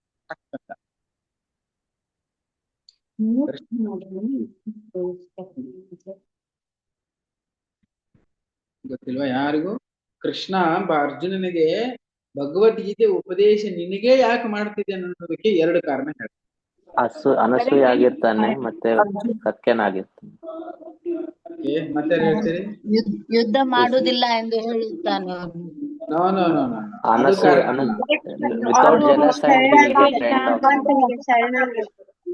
ಹರೇ ಕೃಷ್ಣ ಅವರು ಒಂದು ಭಕ್ತ ಮತ್ತು ಅವರು ಪರಮ ಸಾಕ, ಅದಕ್ಕೆ ಅವರಿಗೆ ಬೋಧನೆ ಮಾಡಿ. ಮತ್ತು ಮಿತ್ರ ಎರಡೇ ವಿಷಯ, ಭಕ್ತ ಮತ್ತು ಮಿತ್ರ, ಫ್ರೆಂಡ್ ಅಂಡ್ ಡಿವೋಟಿ. ಎಸ್, ಅಲ್ಲೇ ಇದರಿಂದನೇ ಗೊತ್ತಾಗುತ್ತೆ ಯಾರಿಗೆ ಭಗವದ್ಗೀತೆ ಜ್ಞಾನ ಸಿಗುತ್ತೆ, ಯಾರಿಗೆ ಭಗವಂತ ಕೃಪೆ ಮಾಡ್ತಾನೆ ಅಂದ್ರೆ ಯಾರು ಮೊದಲು ಭಕ್ತಿ ಮಾಡ್ತಾರೆ. ಫ್ರೆಂಡ್ ಅಂತ ಹೇಳಿದ್ರೆ ಅದೇ ಮನೋಭಾವದಲ್ಲಿ, ಸೊ ಒಂದು ಏನಂತಾರಲ್ಲ, ಏನದು ಫೇವರೇಬಲ್ ಕಂಡೀಷನ್, ಫೇವರೇಬಲ್ ಮೆಂಟಾಲಿಟಿಯಲ್ಲಿ ಭಕ್ತಿ ಮಾಡೋದು ಅಂತ ಹೇಳಿದ್ರೆ, ಭಗವಂತನ ಚಿಂತನೆ ಮಾಡ್ತೇನೆ ಅಂತ ಹೇಳಿದ್ರೆ ಈಗ ಹಿರಣ್ಯ ಯಾರು ಕಂಸನೂ ಕೂಡ ಥಿಂಕ್ ಮಾಡ್ತಿದೆ 24 ಗಂಟೆ, ಅದು ಭಕ್ತಿ ಆಗಲ್ಲ. ಕಂಸ ದ್ವೇಷ ಭಾವದಿಂದ ಥಿಂಕ್ ಮಾಡ್ತಿದೆ, ಅದ ಪ್ರೀತಿಯ ಭಾವದಿಂದ ಭಗವಂತನ ಭಕ್ತಿ. ಓಕೆ, ಹಾಗಾಗಿ ಎರಡು ಕಾರಣ, ಭಕ್ತಿ ಇಂಪಾರ್ಟೆಂಟ್ ಇದೆ, ಭಗವಂತನ ಅರ್ಥ ಮಾಡ್ಕೊಳ್ಳಿ. ಈ ಜಗತ್ತಿನಲ್ಲಿ ಎಲ್ಲರೂ ಕೆಟ್ಟ ದಾರಿ ನಡೆದಿದ್ದಾರೆ. ಯಾಕಂತ ಹೇಳಿದ್ರೆ ಭೌತಿಕ ಶಕ್ತಿ, ಮಾಯಾ ಶಕ್ತಿ. ಹಾಗಾಗಿ 84 ಲಕ್ಷ ಜೀವರಾಶಿಗಳು ಬೇರೆ ಬೇರೆ ಬೇರೆ ಬೇರೆ ಓಕೆ ಜೀವರಾಶಿಯಲ್ಲಿದ್ದಾವೆ. ಪದ್ಮಪುರಾಣ ಹೇಳುತ್ತೆ 9 ಲಕ್ಷ ಏನದು ನೀರೊಳಗಿದ್ದಾವೆ, 2 ಲಕ್ಷ ಗಿಡ ಮರಗಳಿದ್ದಾವೆ, 11 ಲಕ್ಷ ಏನವು ಕೀಟಗಳಿದ್ದಾವೆ, ಆಮೇಲೆ 10 ಲಕ್ಷ ಪಕ್ಷಿಗಳಿದ್ದಾವೆ, 30 ಲಕ್ಷ ಸಣ್ಣ ಸಣ್ಣ ಬೀಡ್ಸ್ ಇದ್ದಾವೆ, ಹಾಗೆ 4 ಲಕ್ಷ ಏನವು ಮನುಷ್ಯರಿದ್ದಾರೆ. ಆ 4 ಲಕ್ಷ ಮನುಷ್ಯ ಜೀವರಾಶಿ ಇದ್ರು ಕೂಡ ಅದರಲ್ಲಿ ಎಷ್ಟು ಜನ ಅರ್ಥ ಮಾಡ್ಕೊಳ್ತಾರೆ ಭಗವಂತನನ್ನ, ಎಷ್ಟು ಜನ ಭಕ್ತಿಗೆ ಬರ್ತಾರೆ? ತುಂಬಾ ದೂರ ಉಳಿತು, ಎಲ್ಲರಿಗೂ ಸಾಧ್ಯ ಇಲ್ಲ. ಸೊ ಅದಕ್ಕೆ ಎಲ್ಲಿವರೆಗೂ ಭಕ್ತಿ ಭಾವ ನಮ್ಮ ಹತ್ರ ಬರೋದಿಲ್ಲ, ಭಗವಂತನ ಹತ್ರ ನಮಗೆ ಭಕ್ತಿ ಜಾಗೃತ ಆಗೋದಿಲ್ಲ. ಅದಕ್ಕೆ ಹೇಳ್ತಾರೆ ಭಗವಂತ ಏನಂದ್ರೆ, ಯಾರು ಭಾಗ್ಯವಂತರಿದ್ದಾರೆ, ದ ಫಾರ್ಚುನೇಟ್ ಸೋಲ್ಸ್, ಯಾರು ಭಗವಂತನ ಭಕ್ತಿ ಕಡೆ ಅಟ್ರಾಕ್ಟ್ ಆಗ್ತಾರೆ, ಆಕರ್ಷಣೆ ಆಗ್ತಾರೆ ಅಂತ ಹೇಳಿದ್ರೆ ಭಾಗ್ಯವಾನ ಜೀವ, ಬ್ರಹ್ಮಾಂಡ ಭ್ರಮಿತೆ ಕೋನು ಭಾಗ್ಯವಾನ ಜೀವ, ಗುರು ಕೃಷ್ಣ ಕೃಪಾಪಾಯ ಭಕ್ತಿ ಲತಾವಿ. ಯಾರು ಭಾಗ್ಯವಂತರಿದ್ದಾರೆ ಅವರು ಮಾತ್ರ ಭಕ್ತಿಗೆ ಆಕರ್ಷಿತರಾಗ್ತಾರೆ. ಯಾರು ದುರ್ಭಾಗ್ಯವಂತರಿದ್ದಾರೆ ಅವ್ರ ಮುಂದೆ ಏನು ಹೇಳಿದ್ರು ಅವ್ರು ಆಕರ್ಷಣೆ ಆಗಲ್ಲ, ತುಂಬಾ ಕಷ್ಟ ಇದೆ. ಹಾಗಾಗಿ 84 ಲಕ್ಷ ಮನುಷ್ಯರಲ್ಲಿ ಒಬ್ಬ ವ್ಯಕ್ತಿಗೆ ಭಕ್ತಿಗೆ ಬರ್ತಾ ಇದ್ದಾನೆ ಅಂತ ಹೇಳಿದ್ರೆ ಅವನು ತುಂಬಾ ಭಾಗ್ಯವಂತ. ಅದಕ್ಕೆ ನಾವು ಕಲ್ಪಿಸ್ಕೋಬೇಕು, ಎಲ್ಲೋ ಒಂದ್ ಕಡೆ ನಮ್ಗೆ ಇದು ಭಾಗ್ಯ ಸಿಕ್ಕಿದೆ ಸಿಕ್ಕಿದೆ ಅದನ್ನ ಕಳ್ಕೊಳ್ಳುವುದೇ ಹಾಗೆ ನಾವು ನೋಡಿಕೊಳ್ಳುವಂತ ಜವಾಬ್ದಾರಿ ನಮ್ದು. ಭಾಗ್ಯ ಸಿಕ್ಕಾದ್ಮೇಲೆ ಭಾಗ್ಯನೇ ನಮ್ಮ ಇಟ್ಕೊಂಡು ಹೋಗಲ್ಲ. ಸೊ ನಾವು ಅದನ್ನ ಸರಿಯಾಗಿ ಕಾಪಾಡಿಕೊಂಡು ಇಟ್ಕೊಳ್ಳುವಂತ ಕೆಲಸ ನಾವು ಮಾಡ್ಬೇಕು. ತುಂಬಾ ಜನ ಇದ್ದಾರೆ, ಏನಿದ್ದಾರೆ, ಎಷ್ಟು ಜನ ಹಿಂದೂಗಳಿರ್ಬೋದು ಇಲ್ಲಿ ಭಾರತದಲ್ಲಿ? ಎಷ್ಟು ಪ್ರತಿಶತ ಹಿಂದೂಗಳಿದ್ದಾರೆ ಗೊತ್ತಾ ನಿಮಗೆ? 140 ಕೋಟಿ ಜನ ಇದ್ದಾರಂತೆ. 140 ಕೋಟಿ ಜನರಲ್ಲಿ, ಜನಸಂಖ್ಯೆಯಲ್ಲಿ ಭಾರತದಲ್ಲಿ ಎಷ್ಟು ಕೋಟಿ ಹಿಂದೂಗಳಿರ್ಬೋದು? ಮೋಸ್ಟ್ಲಿ 100 ಕೋಟಿ ಆದ್ರೂ ಹಿಂದೂಗಳು ಇರ್ಬೋದೇನೋ, 90ರಿಂದ 100 ಕೋಟಿ. ಬಾಕಿದವರು ಮುಸ್ಲಿಂ, ಕ್ರಿಶ್ಚಿಯನ್ ಇರ್ಬೋದು. ಹೀಗೆ ತುಂಬಾ ಜನ ಹಿಂದೂಗಳು ಅಂತ ಹೇಳ್ತಾ ಹೋಗ್ತಾರೆ. ಪ್ರಭುಪಾದರಲ್ಲಿ ಬರೀತಾರೆ ನಾವು ಹಿಂದೂಗಳಂತ ಹೇಳ್ತಾ ಇದಾರೆ. ಆಕ್ಚುಲಿ ಯಾರು ಹಿಂದೂ ಅದರಲ್ಲಿ ಯಾರು ಅರ್ಥ ಮಾಡ್ಕೊಂಡಿದ್ದಾರೆ, ಎಷ್ಟು ಜನ ಅರ್ಥ ಮಾಡ್ಕೊಂಡಿದ್ದಾರೆ? ನೀವು ಹುಡುಕಿಗೆ ಹೋದ್ರೆ ಒಂದು 10% ಸಿಗಲ್ಲ. ಹೇಳಲಿಕ್ಕೆ ಹಿಂದೂಗಳಂತ ಹೇಳ್ತಾರೆ, ನಾನು ಈ ವೇದ ಓದಿದ್ದೀನಿ, ಅದನ್ನ ತಿಳ್ಕೊಂಡಿದ್ದೀನಿ, ನಾನು ಇದೇವರೆಗೂ ಅದೆಲ್ಲ ಅಲ್ಲ. ಭಗವದ್ಗೀತೆ ಹೇಳತ್ತೆ, ಧರ್ಮವನ್ನ ಯಾರು ಆಚರಣೆ ಮಾಡ್ತಾರೆ ನಿಯಮದ ಪ್ರಕಾರ, ಗುರು ಪರಂಪರೆಯಲ್ಲಿ ಯಾರು ಇದ್ದಾರೆ ಫಾಲೋ ಮಾಡ್ತಾರೆ, ಸೊ ಅದೆಲ್ಲ ಇದೆ. ಯಾವುದೇ ಪಾಪ ಕಾರ್ಯಗಳನ್ನು ಬಿಟ್ಟಿದ್ದಾರೆ. ನಾ ಭಕ್ತಿಗೆ ಹೋಗ್ತೇನೆ, ಈ ಕಡೆ ಎಲ್ಲ ಹಿಂಸನೂ ಮಾಡ್ತಾರೆ, ಪಶು ಪ್ರಾಣಿಗಳನ್ನು ಕೊಲ್ಲುತ್ತಾರೆ, ಬೇರೆದವ್ರು ಚೀಟಿಂಗ್ ಮಾಡ್ತಾರೆ, ಇಲ್ಲಿ ದೇವಸ್ಥಾನಕ್ಕೆ ಹೋಗಿ ನನ್ನ ಕೈ ಮಾಡ್ಕೊಂಡ್ ಬರ್ತಾರೆ. ಮಸ್ತ್ ಹಣ್ಣ ಕೈ ಮಾಡ್ಕೊಂಡ್ಬಿಟ್ವಿ, ನಂಗೆ ಅವಕಾಶ ಸಿಕ್ತು ಒಂದು ಪ್ರಾಣಿ ಹಿಂಸೆ ಮಾಡ್ಲಿಕ್ಕೆ, ಹಣ್ಣು ಕೈ ಮಾಡ್ಕೊಂಡು ಪೂಜೆ ಮಾಡ್ಕೊಂಡ್ ಬಂದೆ, ನಾನು ಇನ್ನೊಬ್ರಿಗೆ ಚೀಟಿಂಗ್ ಮಾಡಿ ಹಣ ಗಳಿಸ್ಲಿಕ್ಕೆ ಒಂದು ಅವಕಾಶ ಸಿಕ್ತು. ಇದು ಯಾವ್ದು ಭಕ್ತಿ ಆಗಕ್ಕೆ ಸಾಧ್ಯನೇ ಇಲ್ಲ, ತುಂಬಾ ಕಾಂಪ್ಲಿಕೇಟೆಡ್ ವಿಚಾರ. ಹಾಗೆ ಪ್ರಭುಪಾದರು ಬರೀತಾರೆ, ಬ್ರಹ್ಮಭೂತ ಸ್ಟೇಜಿಗೆ ಬರ್ಬೇಕಂದ್ರೆ ಎಷ್ಟೋ ಜನ್ಮಗಳಾದ ಮೇಲೆ ಒಬ್ಬ ವ್ಯಕ್ತಿಗೆ ಅದು ಯೋಗ್ಯತೆ ಸಿಗುತ್ತೆ. ಪ್ರೊಸೆಸ್ ಆಫ್ ಭಕ್ತಿ ಡಿವೋಷನಲ್ ಸರ್ವಿಸ್. ಓಕೆ, ಎಲ್ಲಿವರೆಗೆ ಇದು ಅರ್ಥ ಆಗಲ್ಲ ಅಂತ ಹೇಳಿದ್ರೆ, ಇದು ಜ್ಞಾನ ಮಾರ್ಗ ಏನಿದೆಯಲ್ಲ, ಇದು ಭಕ್ತಿ ಮಾರ್ಗ, ಇದು ಕೂಡ ಜೀವನದಲ್ಲಿ ಎಲ್ಲಿವರೆಗೂ ಅರ್ಥ ಆಗಲ್ಲ ಅಂದ್ರೆ, ಒಬ್ಬ ವ್ಯಕ್ತಿ ಎಲ್ಲಿವರೆಗೂ ತಾನು ಈ ಬಾಡಿಲಿ ಕಾನ್ಸೆಪ್ಷನ್ ಆಫ್ ಲೈಫ್, ಶಾರೀರದ ಮನೋಭಾವದಲ್ಲಿ ಇದ್ದಾನೆ. ನಾನು ಈ ದೇಹಕ್ಕೆ ಸಂಬಂಧಪಟ್ಟಿರುವಂತ ವಿಚಾರಧಾರೆಗಳನ್ನು ತನ್ನ ಮನಸ್ಸಿನಲ್ಲಿ ಇಟ್ಟುಕೊಂಡು ನಾವು ಕೇಳ್ತಿರ್ಬೋದು, ಇವತ್ತು ಕುತ್ಕೊಂಡು ಪ್ರವಚನ ಕೇಳ್ತಿರ್ಬೋದು, ನಾವು ಕೈಯಲ್ಲಿ ಮಾಲೆನೂ ಎಳಿತಾ ಇರ್ಬೋದು, ದೇವಸ್ಥಾನಕ್ಕೂ ಹೋಗ್ತಾ ಇರ್ಬೋದು. ಬಟ್ ನಮ್ಮ ಮನಸ್ಸಿನ್ನೂ ಭೌತಿಕವಾಗಿಯೇ, ನಮ್ಮ ಮನಸ್ಸಿನ್ನೂ ನಮ್ಮ ಶರೀರದ ಮೇಲೆ ಇದೆ. ನಾನೇ ಶರೀರಕ್ಕೆ ಏನ್ ಸಂಬಂಧ ಇದೆ ಅವಕ್ಕೆಲ್ಲ ಅಂಟ್ಕೊಂಡಿದ್ದೇವೆ ಅಂತ ಆದ್ರೆ ಆ ವ್ಯಕ್ತಿ ಮುಂದೆ ಹೋಗಕ್ ಸಾಧ್ಯ ಇಲ್ಲ. ಅದನ್ನ ಹೇಳ್ತಾರೆ, ಫೋರ್ ಐ ಶಾಲ್ ಟ್ರೈ. ಏನದು ಮಟೀರಿಯಲ್ ಕಾನ್ಸೆಪ್ಟ್ ಆಫ್ ಲೈಫ್ ಯಾರು ಜೀವನ ಮಾಡ್ತಾರೆ ಅವರಿಗೆ ತುಂಬಾ ಕಷ್ಟ ಆಗುತ್ತೆ. ಹಾಗಾಗಿ ಇದನ್ನ ಪ್ರಭುಪಾದರಲ್ಲಿ ಬರೀತಾರೆ. ಸೊ ಈಗ ಭಕ್ತಿಯನ್ನು, ಈಗ ನಾರದ ಮುನಿಗಳು ಏನ್ ಹೇಳಿದ್ರು, ಭಕ್ತಿ ವಿಚಾರಗಳನ್ನ ನಾನು ಎಕ್ಸ್ಪ್ಲೈನ್ ಮಾಡಕ್ ಹೋಗ್ತಾ ಇದ್ದೀನಿ ಅಂತ ಹೇಳಿದ್ರು.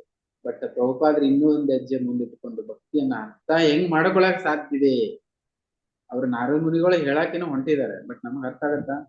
ಅದು ಅರ್ಥ ಮಾಡ್ಕೊಳ್ಳಿಕ್ಕೆ ಏನೇನು ಯೋಗ್ಯತೆಗಳು ಬೇಕು ಅನ್ನೋ ಗುಣಗಳ ಬಗ್ಗೆ ಪ್ರಭುಪಾದ ಇಷ್ಟು ಭಾವಾರ್ಥದಲ್ಲಿ ನಾನು ಏನೇನು 15 ಪಾಯಿಂಟ್ ಹೇಳಿದೆ.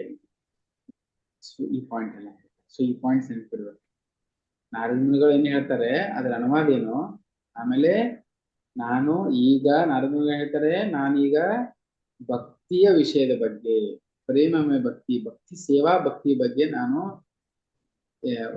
ವಿವರಣೆ ಮಾಡ್ಲಿಕ್ಕೆ ಹೋಗ್ತಾ ಇದ್ದೀನಿ ಅಂತ ಇಲ್ಲಿ ಹೇಳ್ತಾ ಇದ್ದಾರೆ. ಆದ್ರೆ ಸೇವೆ ಹಾಗಿದ್ರೆ ಅದನ್ನ ಅರ್ಥ, ಅವ್ರು ಏನ್ ಹೇಳೋದನ್ನಕ್ಕೆ ಅರ್ಥ ಮಾಡ್ಕೊಳ್ಳಿಕ್ಕೆ ನಮ್ಗೆ ಏನು ಯೋಗ್ಯತೆ ಬೇಕು, ಯಾರು ಎಂತು ಅಂದ್ರೆ ಇಲ್ಲಿವರೆಗೂ ಪ್ರಭುಪಾದ ಹೇಳಿ ಅರ್ಥ ಆಯ್ತಾ ಇದೆ ನಿಮ್ಗೆ? ಸೊ ಈಗ ಮುಂದೆ ನೆಕ್ಸ್ಟ್ ಶ್ಲೋಕಕ್ಕೆ ಹೋಗಿ ಪ್ರಭುಗಳೇ, ಹೌದ್ರಾ? ಎಸ್.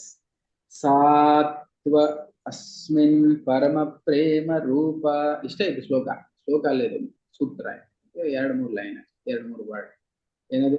ಸಾತ್ವ ಅಸ್ಮಿನ್ ಪರಮ ಪ್ರೇಮ ರೂಪ.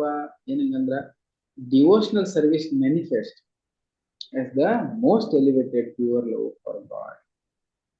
ಏನದು? ಶುದ್ಧ ಭಕ್ತಿ. ಸಾತ್ವ ಅಸ್ಮಿನ್ ಪರಮ ಪ್ರೇಮ ರೂಪ. ಭಕ್ತಿ ಅನ್ನೋದು ಏನು ಹೇಳಿದ್ರೆ ಪರಮ ಪ್ರೇಮ, ಅದು ಸಾಮಾನ್ಯವಾದಂಥದ್ದಲ್ಲ, ಅದು ಶುದ್ಧ ಭಕ್ತಿ. 24 ಕ್ಯಾರೆಟ್ ಗೋಲ್ಡ್, ಶುದ್ಧವಾದಂಥದ್ದು, ಅದು ಕಲುಷಿತವಾದಂಥದ್ದಲ್ಲ. ಅದಕ್ಕೆ ಅದ್ರ ಬಗ್ಗೆ ಹೇಳ್ತಿದ್ದಾರೆ. ಏನಂತ ಹೇಳಿದ್ರೆ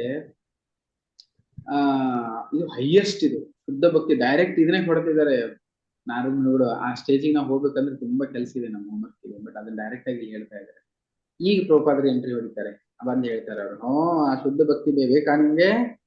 ಎಷ್ಟು ಜನ ಬೇಕು ಶುದ್ಧ ಭಕ್ತಿ? ಚಂದ ಅಳಗಾಡ್ಸಿ.